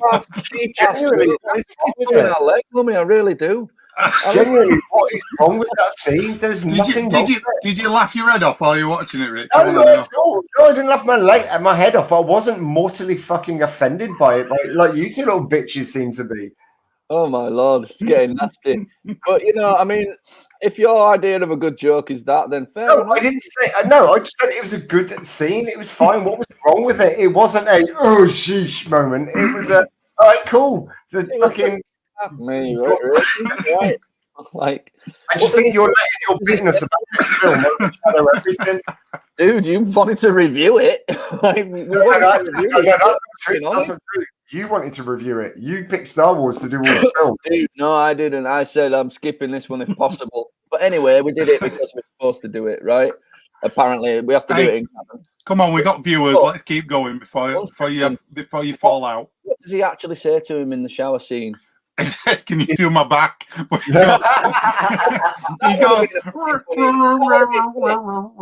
like that because that means can you do? That would have been funny if it had said, "Can you pass the soap?" Hey, can you do my balls while you're down there, Chewy? Oh dear. But yeah, I mean, I can't remember the exact line, but it wasn't good. I heard a rumor that they dropped the script in the shower when they were filming that scene, and it was the only copy, and it all got washed away. That makes sense. That makes total sense. Anyway, let's crack on. So they've got a viewing platform on this ship just for the reason to do this scene. That's all it's like. It's true. It's true. It's true. That's what this platform is for. Yeah. So they can have a bit of a moment. And he says, "My name's Chewbacca," and he goes, "I'm not calling you that all the time. I'll call you something else." Oh, he's got his name Chewie now. Oh, everything is so like. Oh. I mean, Chewie don't take that much less time to say than Chewbacca. Really, it's not that much longer. I don't know what his problem is. Like, just I mean, you could call him. No, not at all. I just sat and watched a film and it wasn't mortally affected by it. It was fine. It's a film that's supposed to explain some of the details behind Han Solo. It did that. And we've already established that a lot of the things that they did were in the fucking books. So what is the issue with it? It was just a film. Hang on, we need to go back to the meeting. Just talk about the meeting. Do we? Because we're only 25 minutes into the film. It doesn't matter. We'll spend all night on this, baby. No, it's your favourite film. Why are you so bothered? It's your favourite film, man. You got 3 days time. Right. So, what would you have done to do the meeting scene, Webb? What would you have done differently? To show them meeting? Yeah, it's a big important scene that everybody wanted to see it. Do you think it was done well or not? Is your idea to condense this show into a watchable thing for me to just suddenly invent something I didn't know you were going to spring on? I just wondered. I just wondered. What would I have done? Did you not think that was a good way to meet or not? To be honest with you, that wasn't my major problem with the film. It's just as daft as everything else. This is what I wrote down. I can't talk about this yet because I know it's coming up. But the bit that bugged Gittins, for me, that bit sums up the whole film. But I'll have to wait to explain it. So I mean, I probably would have been. Yeah, no, it is exposition. Can we skip a lot because we can we get along to those moments where it's. Let's just instead of going through the whole thing, they do a big fucking heist. Right, all his crew get killed. Basically. Now I do have an issue. I do have an issue with this. With the fact that is she his wife? Yes, is she his girlfriend or his girlfriend? I do kind of have an issue that she's so expendable, in her eyes for all this money when they could have just gone and done another heist. They could have saved them. They could have done another heist. There are issues with the film, like there are with every film. Well, I think this happens when you make a film that runs alongside what's going on politically at the minute, and that's the problem I've got with the L3 bit that we're bringing up in a bit. is that it's sticking these boxes. Oh, we need a hard female audience in this, so we'll stick a hard character, but we'll kill her off because we can't think of what to do with her. You're right. It was completely fucking pointless to introduce that badass character and then have her killed. I think they could have done the whole movie with these characters in it, or just not have them all in it. Yeah, you know, it's a waste. They do it all the time. They set up characters and they just waste them and then just kill them. You're like, what? You know, heaven forbid there were a bit of a actual emotional arc to these characters and the heist team and all that. Because what we in 39 minutes in, they're all dead, all of them. Yeah, you know. It's like apart from Beckett, and now he's stuck with the new crew. Yeah, exactly. And then he gets over a death so quick. It's literally especially later on when, again, we'll get to that. Anyway, we'll keep going. So the heist goes wrong, but this thing they've invented for this film, this coaxium shit, is the most dangerous stuff to transport in the world. It's got to be kept at a constant cool temperature, otherwise it goes crazy. You can't rattle it around too much or it blows up. So the most sensible way it's like the Pfizer jab, isn't it? Pfizer jab. He's on a train around the side of a mountain. That's the most sensible way they could think to carry this shit. I'm like, the train. I used to work on the trains. They rattle around all the time. It's ridiculous. You used to work on the Swedish line as well. What went through up mountains with coaxium on it. Explosive jelly around. Yeah, it's just another oddness to this sort of film. So they got to this guy's thing. There's a song as well with a bloody really terrible Star Warsy cantina band type song with some woman dressed in gold and a green blob in a jar. And I'm just like, oh god. So we've got no. We just established that is something that's wrong in every Star Wars film apart from A New Hope. Dude, I'm not saying that's wrong. Yeah, can we? Not A New Hope. New Hope and Return of the Jedi. I think the Jabba's Palace band are fine. I preferred the original song before the special editions came out. Yeah. That's the one that's in my head when I think of that film. Whereas the new one, I can't really. No, I can't think of the new one. But you're right. That is them going, oh, we need a Star Wars. What else can we show from the Star Wars world? Another song, you know. It's just shoehorning stuff in. Now, this guy wasn't meant to be the original bad guy, was he? Dryden Boss. Didn't he come in the reshoots and stuff? I don't know. I don't think so. It was supposed to be an alien or something like that. And no. It was another actor, and they couldn't get him back for the schedule to do the reshoots. Ah, right. Okay. So I think it was the same character. It's just a different actor. But obviously, Paul Bettany, Ron Howard's worked with him before, so he's obviously he isn't the suckiest thing in this film. No, he's good. He's good. He's not the shittest thing. He plays a decent bad guy. He's plausible. He's got the right accent for it. Do you know what I mean? He's got that imperial sort of accent that ties him into Grand Moff Tarkin and all those Hammer horror actors. But yeah, some weird choices in this film. I'm trying to think of even that bit there where he's talking to that. It's too little to go into, but he says, "Go put that back in my other room," and then he says something to a person like, I can't remember what it was, but it was just weird. I don't know. I know what you mean. He's there talking to a guy. He stabs him with the sword, the little laser dagger thing. Yeah. And then he gives it to somebody. He goes, "You pop it in my room for me," or something. Yeah, but then he says like a bit of a quip to him, and you think you wouldn't say that to somebody who's just stood in a room. You know what I mean? It's things like that, innit? I don't know. I'd love to see the original version that them two guys did Lego Movie. They were Phil Lord and Chris Miller, wasn't it? I'd love to see that version because apparently it was just an out-and-out comedy, the whole thing. Yeah. I mean, wow, they're pretty funny. I mean, they made stuff. Oh, there you go. I wasn't expecting to. I mean, that just looks like somebody who's heard of Star Wars and somebody said, "Can you design me a gold suit for us?" It just looks awful, man. It looks like element of Star Wars. Yeah, absolutely. They meet up again, and he says, "Oh, how are you doing?" Blah blah blah. She says, "I've done things you can't imagine, Han." And he's like, "All right." It's like, "Don't worry about it, baby. I'm coming to save you." There was a funny bit where Chewie drinks 2 glasses of thing. I like that bit. Yeah. Good. I mean, it wasn't as funny as the shower scene. No, it was not a shower scene. Well, laughing my head off at that. Are we still going to have a show next week? We've got people are still watching. People are watching. Just wants to crack on. Right, so they go in, and they basically Beckett says to him, doesn't he? He says, "I've messed up. all my crew are dead, but I've got over it really quick. And he says something about, even he says, I'm sorry about her, and he goes, who? Now, interestingly enough, what I do think is quite cool is the way that Han Solo bases so much of what he's going to say in the future and the bullshit he's going to spout on people in conversations with people like Jabba the Hutt and Darth Vader and everybody, that he learns it from this guy. Essentially learns how to bullshit from Woody Harrelson's character. Yeah. But there's just something missing about it's the. But that's how they set up his character right from the very first time you met Beckett, with the way that he spins his gun, killing all the creatures, all the things around him. Taking a massive. From the very first moment you saw him, you were like, okay, well, this is going to be the guy that Han Solo bases his sort of. I mean, can you pinpoint a week in your life that shaped your entire life? I don't think I can. The day I met you, Lummy. The day I met you. The day you watched the John Candy film. Maybe, yeah. You might be right. You might be John right. Candy died. Yeah.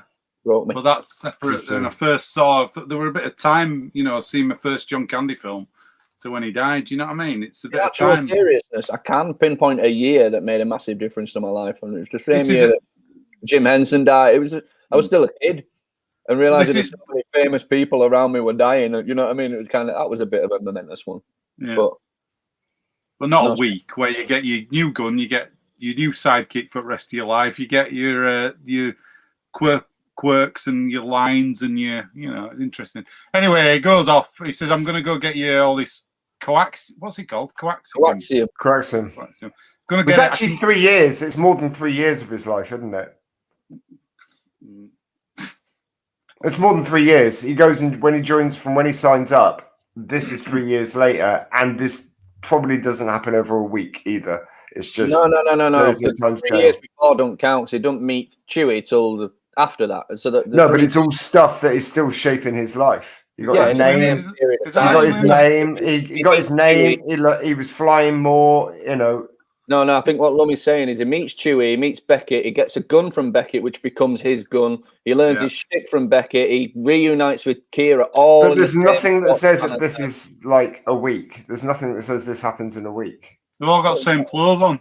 That says it don't either. They've all got the same clothes on. It's got the same clothes on. But it's got the same clothes on throughout 3 Star Wars films. It doesn't. He had a shower, but he didn't. Pretty much. He hasn't. They all changed the clothes in original Star Wars films.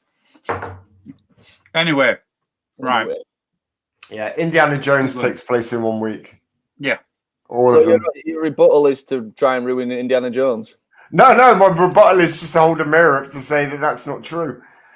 Because based on this. But go on then, carry on. Even Indiana Jones changes his outfits in films. It does, but he's still got a regular go-to outfit. So is this guy. And when he gets sick of his clothes and he ain't got a clean he just rips his sleeves off. I mean, Han Solo changes his outfit in this because he gets dressed up as the guys at the end.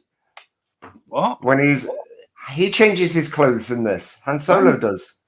We'll get to it. It'll happen we're skipping through this. We're all right. Hang on a minute. The bits that Lummy's on about, they've happened at this point in the film. That's what he's talking about. Yeah, we haven't met Lando yet, but he's coming.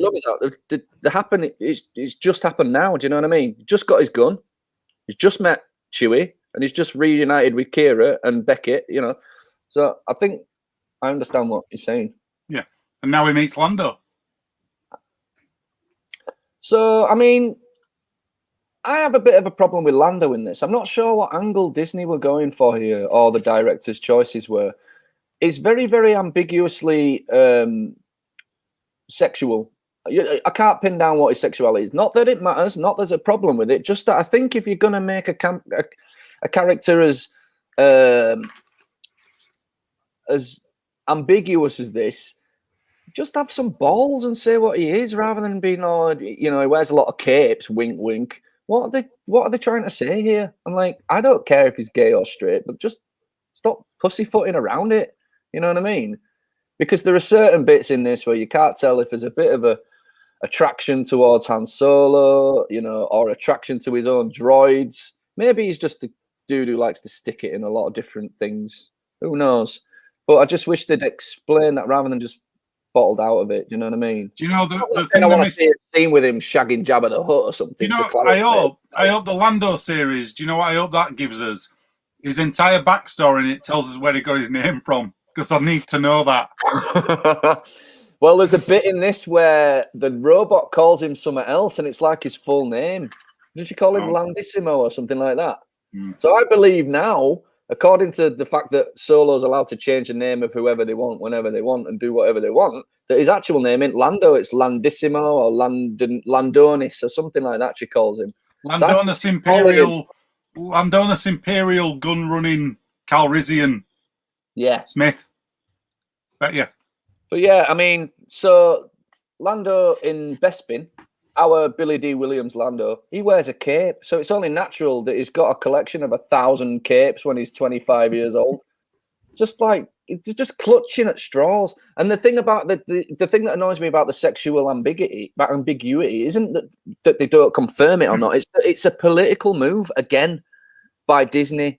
Oh, this is popular now, so we're going to just shoehorn it into this movie. And I just wish they had a little bit more gumption. It's serving the story and the script and things. You think, just do it, make a good movie that people want to go see. This was the big problem with the Ghostbusters reboot. You know, we talked about this already on here. You know, they were so bogged down in it's these 4 women in this film. Make a good movie and nobody gives a shit. All those 4 women in that film were funny. They are funny people. They just weren't with that script because the film let it down because it wasn't a very good film in my opinion. I should love Lando Calrissian. I've been following Donald Glover as an actor and a musician since I started watching Community, and then I found out he's a massive musical artist called Childish Gambino. This is a really good point here. Probably didn't want to label Lando so it wouldn't affect international film markets. It's a political move by Disney because they don't know what. They're just constantly trying to figure out what fans want. You know, do they want this this ambiguous character? You know, should we make allusions that this guy's pansexual or whatever? But they just don't have any balls behind it. They don't ever confirm anything. I mean, you get this scene, don't you, with the droids fighting in the thing, and you know, and he goes, "Where's my droid?" And this is where you meet L7, is it? Yeah, L7. L3. No, L7's a band. L3. L3. And L3 is the worst thing in this film. It's awful. Ron Howard's brother there making another cameo. Yeah. Clint Howard, yeah. Good. He's been in pretty much all his movies, hasn't he? He was the kid in Gentle Ben, man. Yeah. How weird is that? Anyway, L3 pops up. Excuse me. I saw her as, again, a political move. We need a revolutionary droid. We had K2SO that had a sarcasm chip implanted in him, and you know what I mean? And that was amusing to some people. So we need more of that. Did you like K2SO, though, or not? I actually did. I did as well. And then when I watched this again, I was cringing all the way through this. Hated it. Yeah, really hated this character. It just wasn't. It was just awful. It kept pulling me out of the film. I don't think that she's at fault here. I think the voice was kind of cool, but almost everything that came out of the lines were just awful. It was awful. It kept pulling me out of the film completely, and it was like it was a device to purposely pull you out. Like this weird Brexian device to pull you out of the fucking narrative. It was terrible. The worst thing is it gets worse. Yeah, it does. Yeah. Really bad. It's K2SO. Yeah, K2SO. It was pretty funny. But that's, I think, what they were going for. And I swear to God, there's probably tons of people that love this character because of what she achieves in it. But I mean, the one thing that's consistent, because I mean, you know, the Falcon, I like the idea that it looked different in this. Some people don't. Some people think, you know, I liked the fact that, I mean, this was probably to sell toys when it came out. But to be honest, man, I really like the fact that it's Han Solo's fault that the Millennium Falcon ends up looking the way it does. I like that. You know what I mean? But so to see it looking brand spanking new, all shiny and brand spanking new, I thought it looked all right. And it's sort of, if Lando's the kind of prick you're meant to believe he is in this up his own ass fucking dude, then it kind of makes sense he would have such a shiny ship. You know what I mean? Yeah. With a fucking closet for his capes. Yeah. So he goes in, he's with him, and they're going to the spice mines out there of Kessel to. So we've heard about that in the films before. Yeah, we have. Now, can somebody tell me what spice is? I thought it was some sort of contraband drug or something, like the drugs of Star Wars or something. But it turns out, is it coaxium? God knows. That's what they end up taking from the mines. They go there to get more of this fuel that they've promised Dryden Voss. But to get it in the raw, unfiltered so they can process it on a different planet. I mean, I just don't care anymore. Again, don't have any issues with any of that. I have a huge problem with L3 throughout all of this. Just really, really, really, really bad. Got the chess game again. Look, do you remember this when this were in the movies? Yeah, let's throw that in there. Also, they played Sabak earlier, which is the Star Wars card game you hear about in the lore, but they actually play it in this game, and that's how Han Solo and Lando meet. Cape Room. And if you remember your Star Wars history, you find out during the New Hope trilogy that Lando lost the Millennium Falcon to Han Solo in a card game. So when he shows up to play him, you're thinking that's when it's going to be. But you know what I mean? They fake you out. It's not. Lando wins the first game. Oh, he agrees to fly him round, doesn't he? You've got this bit where she speaks to her about the relationship with Lando and all that, and it's really bad. It's really, really bad. The sort of girly moment between them both. And again, I really like Phoebe Waller-Bridge. She's brilliant. She's really good. I love Fleabag, but this scene is some nice shots at Falcon flying at least there. Look, they never confirm or deny that Lando doesn't reciprocate L3's feelings, so they lead you to believe at the time that it's in her head, but actually, is it? Apart from the fact that he does say he would have had her personality and memory wiped were it not for the fact that she had the best navigational system in the galaxy or whatever it was. But also the fact that after the spice mine thing, if you skip forward a bit, they go to the spice mine, they get the raw coaxium. Chewbacca's fucking weird ass looking Wookiees that don't look like Wookiees at all. And this place is full of characters you've never seen before that look like the design by people who've never seen Star Wars. See, I thought the Wookiees were just quite thin and like they'd been bald-faced. No, like they've been starved and beaten and all that sort of stuff and badly treated. So I just thought they were like kind of skinny There's that bit where she liberates the droids as well, isn't she?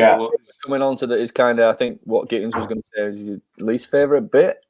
No. Revolution. The whole of the L3 thing, just everything that L3 does in this is shit. It's just really bad. Right, this bit here where Chewie goes off to save the Wookiees, right? Yeah. This is so weird because there's a big Han Solo says, I'll see you later. If I see you again, I might not see you. You know what I mean? And things like that, lines in films, you think, why does he even say that? Because it sets up nothing. There's no reason for that bit in the film at all because it doesn't do anything because 5 minutes later they're back together. Well, I guess it's because they want Chewie to go and rescue the Wookiees. So at that point, what would he say? I'm going to go and rescue these guys, but I'll come back in a bit. I don't know. Do you know what? If he's going to come back in a bit? What about a better thing like this to show that Han Solo is getting a friendship with Chewie? Why didn't they both go do it and then get back on with the mission? You know what I mean? Maybe. Yeah. That's my problem with this film. It doesn't show them two together enough, like being. They're just getting to know each other, Yeah, but everybody gets these solid relationships out of nowhere. That's what happens. Anne and Chewie at the end of the film, they're in the Falcon flying along, going, "Hey, pal, here we go." But you earn it in the film. You haven't. You're right. They don't know each other yet, but. For me, that makes more sense that the Wookiee runs off to save the other Wookiees, that Chewbacca runs off because they don't know each other yet. But you're right; it is an odd leap from that, which is right. See you later, pal. I'm off to do this. You go do that. To being best fucking chums. Yeah, it is a weird leap. Why didn't they have him thrown in that prison planet and then cut to 2 years later? So they've had time why didn't they have a scene with Han Solo being involved, like you saying, freeing the Wookiees and earning the respect of Chewbacca? I can never leave this guy. This guy gets it. He speaks Wookiee. He saves Wookiees whenever he can. This guy's cool. It's odd, isn't it? That in Revenge of the Sith, they were going to have young Han Solo living with the Wookiees. It's interesting that to me. that they didn't go from that start point in this film. To be honest, man, as a storyline, I would have preferred like a Jungle Book type thing. Like Han Solo is abandoned on a planet of Wookiees and raised by him. It explains why he speaks Wookiee, why he's got such an affinity with them. Yeah. But, you know, again, it probably would suck. Because it, you know, it pops in your head as an idea, don't mean it's going to be good. Yeah.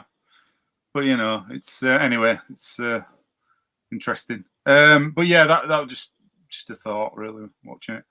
So he goes and does all this stuff with coaxium, but I don't know what he's doing, really. Just getting it in it. Just getting it. And take it outside. There's a big robot release, and all the prisoners get freed, and chaos ensues. Now, this is a bit I'm on about. If Lando isn't born in his own robot, why does he start crying and bitching and running across a field of blaster fire to save her fucking corpse? I know she's got the Navitron in her or whatever. That would make sense, navigation things in her. But why is he so upset? It is weirdly sexualized to me. I just thought, is it that, like I say, Lando will just stick his dick in anything? So then Lando gets shot and Han Solo has to go and fetch Lando, and then Han Solo gets under fire, so Chewie has to go and get Han Solo and Lando, and they're kind of expecting the Targaryens to have to go and get them then as well, aren't you? So fucking Han Solo gets in trouble, so Daenerys, she comes along. And then he goes to fly the Falcon, and you think, he's never flown a ship like that before, has he? No. I didn't think that. I felt like he knew exactly what to do with the ship, and he's always fucking known, and that's the point of this. It's a bit cheesy, but that's what I was saying about, this is the line I wrote down about this robot revolution, right? I wrote, the slave robot revolution is stupid, but cute. As the same as the rest of this fucking movie. It's totally stupid, but it's kind of cute. You know what I mean?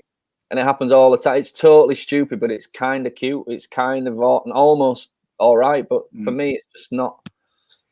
It's not worked its magic on me like it has with Mr. Gittins. Yeah. So they decide this is like the Kessel Run. This is another point where you think everybody's been waiting to see what this Kessel Run is for years. Yeah. And it's nothing. It's a fucking Lummy's blipped out. Lummy, come back. So it's not as it would have been nice to actually see the Kessel Run from start to finish, as opposed to a load of exposition within the Millennium Falcon, and then we've done the Kessel Run, and now there's a really big monster here that's going to try and suck us into this black hole sort of thing. And the Star Destroyer just suddenly pops out of nowhere, doesn't it? And yeah. They're not going to send a bunch of TIE fighters after us, and So this, for some reason, although nobody dares fly into this fucking toxic, poisonous cloud full of monsters that goes on for infinity, TIE fighter pilots just blindly follow him in there. That didn't make sense to me. No. I get that as well. I understand that. I think it's the point that they the whole thing about the Kessel Run, and I do think that was a big ball that was dropped, is that it's this fabled thing. It's a whole thing about the Millennium Falcon, and and then suddenly figure out what that is. Yeah, exactly.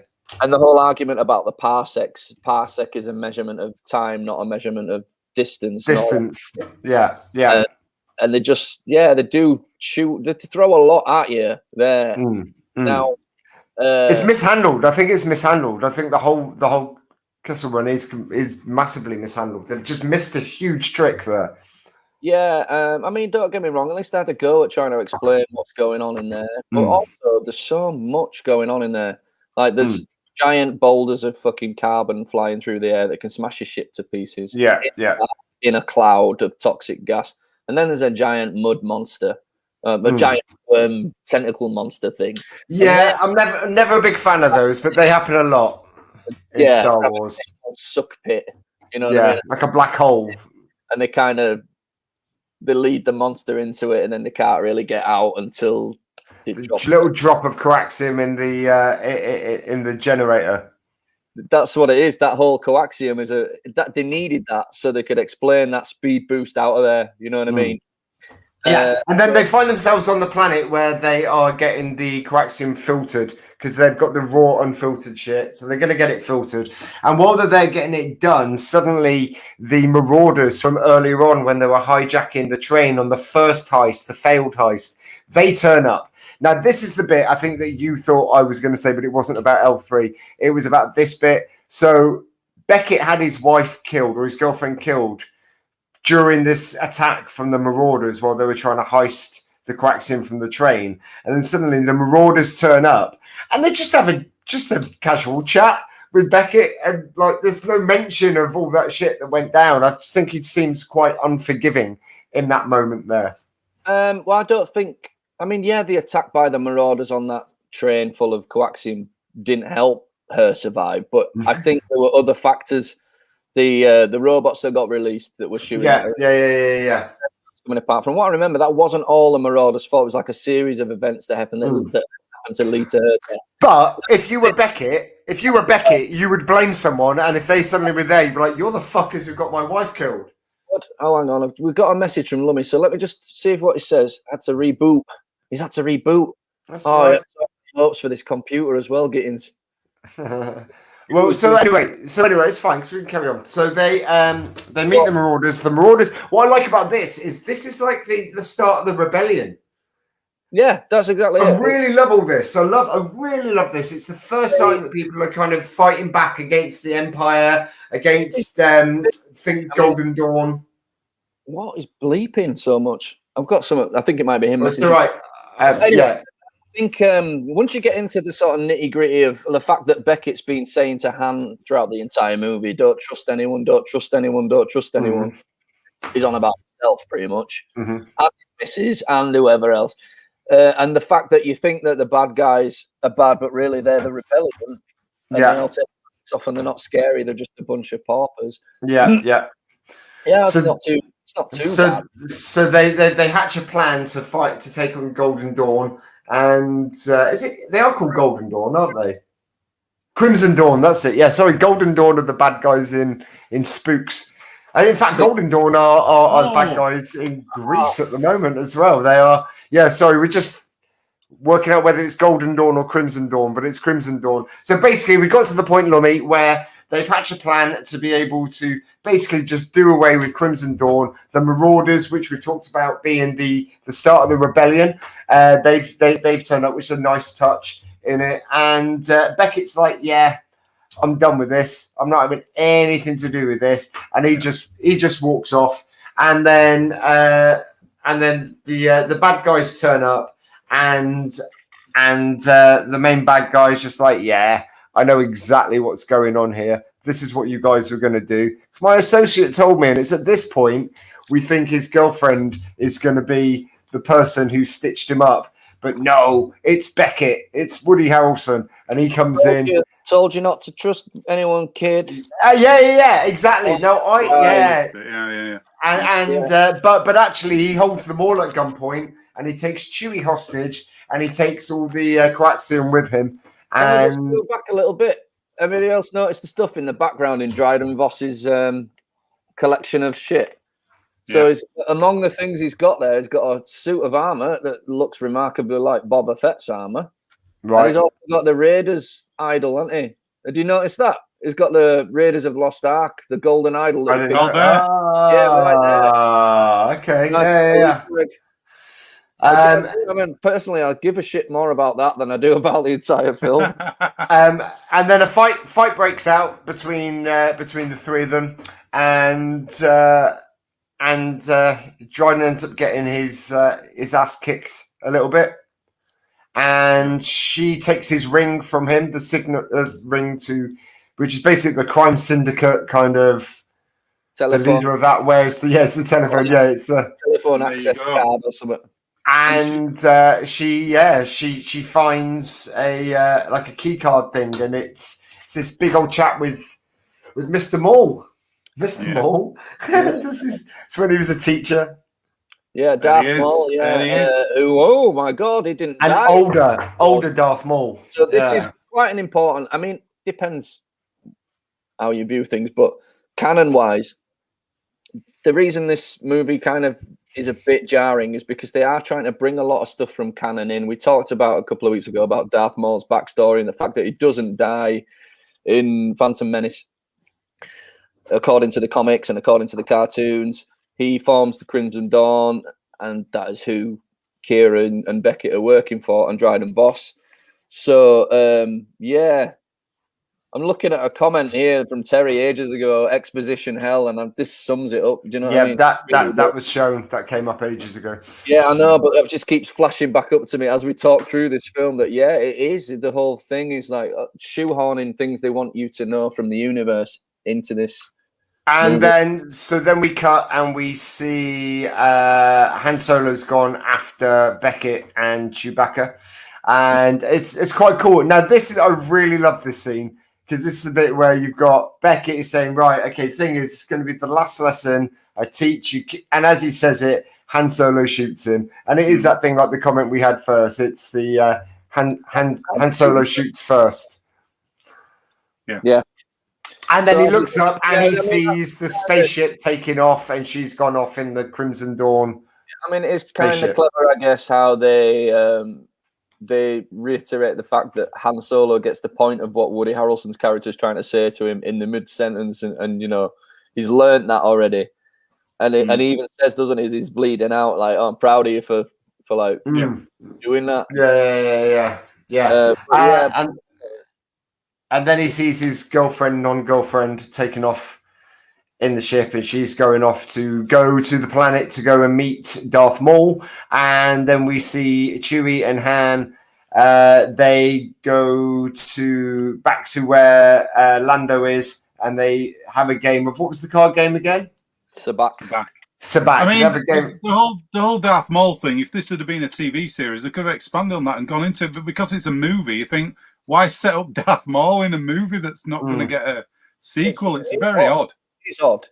Just because I wanted something from the canon in there. It just, yeah.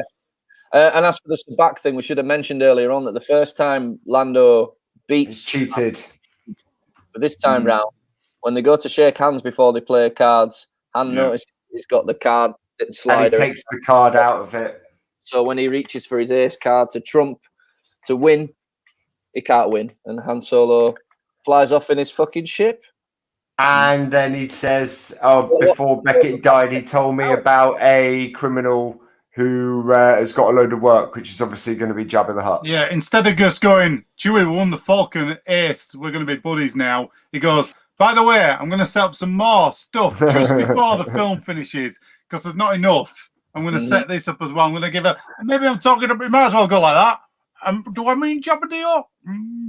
Again, did not offend me in any way. Did not offend me anywhere near as much as it clearly offended you two. There you go. The funniest thing of all, they keep going on about these set of dice that is nothing like the ones in the original film.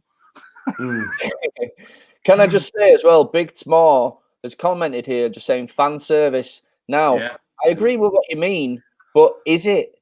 Who are the fans here? Who are they trying to pay service to? Is it the people that are going to love this shit, or the people that want to see the Star Wars they love? You know, but they're always they're going to be damned if they're doing, they're damned if they don't, because the fans are always so split, and that has always been the issue with this. You've got a load of people who feel like they own this shit, and that anything that anyway deviates from what's in their head and in their ideal are going to cry like fucking babies, and you've got other people who are newer to it, who are seeing it with completely different set of eyes, because our original trilogy, weren't their original trilogy. Yeah, but do you know what? I totally agree with what Webb was saying about the try and shoe on opinions, whether they're political or whatever, from today's society into these things, and it don't need it. The original I agree. The original films, it were good versus evil. You knew who the baddies were. You knew who the goodies were.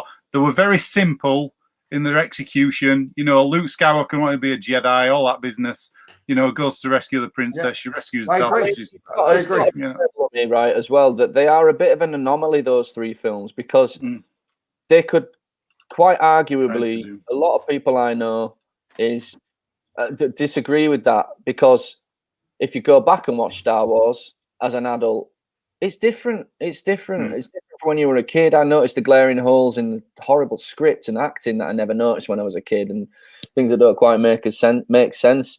I don't know, man. I mean, I think trying to shoehorn political things in at a time like this when things move so fast is a fucking dumbass thing to do, because by the time that opinion's actually been shown on screen, we've moved on as a populace. You know, it's a different. It's moving too fast to keep up with. They should have concentrated more on just pure storytelling and character development. But certainly, honestly, believe it or not, after all this, when I was watching it, I gave it a fair shot. It's only the second time I've seen it. Halfway through, I realised I'm just watching the film. I'm not really making notes on it. I'm not trying to pull it apart. It does that itself, you know. So, yeah, I'm just looking at the end credits there to see if there's any. Yeah, right. So let's get back to the full screen of us, because it's time to finish up. Lummy, is there anything that you would like to plug for next week, or is there anything that you've got coming up that people need to know about? Yeah, very quickly. Right, so Monday nights we do prequel, sequel, requel movie show where we have a panel of comedians on. You guys have been on it already. You're welcome back. It's a brilliant show. It's a lot of fun. It's a really good original show. We're doing Amelie on Monday. Tuesday, I've got my radio show on Box Office Radio. What's the Score? Play score music. Please request songs on that. 8 o'clock Tuesday night. And I've got a podcast that came out yesterday. Discount Comedy Checkout Improv Podcast. There's 6 episodes up already for it. You can listen to them straight away. And then there's a new what platforms are they on? Pretty much everything you can. It's on Anchor FM. You can go on the website there, and then all the links are on there for all the platforms. So it's on Apple, it's on Google Podcasts. So all the usual places where you can find your podcasts at, you should be able to find it there. And what's it called again? The Discount Comedy Checkout. Just look for that on the podcast. Perfect. I'm going to go and look for that right after we finish this. I'm going to go and take a listen. Nathan, is there anything that you want to... Oh, don't cry, Webby. Is there anything you want to share about for next week, or anything you want to say? I'm going to make a nice sandwich after this. What are you going to have on it? A bit of ham, maybe. I don't know. A hamwich? Can I apologise for losing the signal? I don't know what happened. I'll have to look into that. I don't think you can't. You can't apologise. Actually, the show went way better without you, man. So. Oh, good. It was smooth. Smooth. Well, try running StreamYard on your own. Yeah. I did think. I hope he comes back, so we're never going to be able to end the show. Yeah, we're just going to keep going forever. I think it overloaded the computer. It couldn't handle everything, so I had to just reboot, and it was fine again. Cool. Fair enough. Well, ladies and gents. I haven't seen this. Nice. We might see if we can bring that next week and have a look. Terry, thanks so much for joining in. And thank you very much to everyone else for joining in. Thank you to all of our usuals and our new commentators this week as well. It's been really, really nice to have you along and have you join in the discussion. Next week, we hope to have a very special guest joining us. Peter Rabbit is going to be coming along, and a proper. It was nice having Harrison Ford, but I mean a proper special guest next week. So we watch your space. Thanks a lot, guys. Thanks for having me. It was nice having you. I'm sorry for offending you earlier on, Harrison. I do apologise. Fuck off. Well, there we go. So we've got a much kinder special guest hopefully joining us next week, but we will reveal more later on in the week. But for now, bless you. Thank you very much for joining us, man. See you soon. Thanks, guys. Comments tonight. Yeah, really, really good. It's been really, really helpful. So thank you very, very, very much, because we are trying to build a community here. You can find us on all our usual socials. We are on Facebook, It's All Geek to Me. We are over on that there Twitter at It's All Geek Twit. We also have our own YouTube page, which have fallen behind with some of the uploads, but they will be going up. We'll put all of the full-length episodes up there and some smaller bite-sized edits. Also, but for now, for me, Rich, for Lummy, and for Webby, that's us. It's been all geek to me. See you later, folks. Thanks. Goodbye. Bye.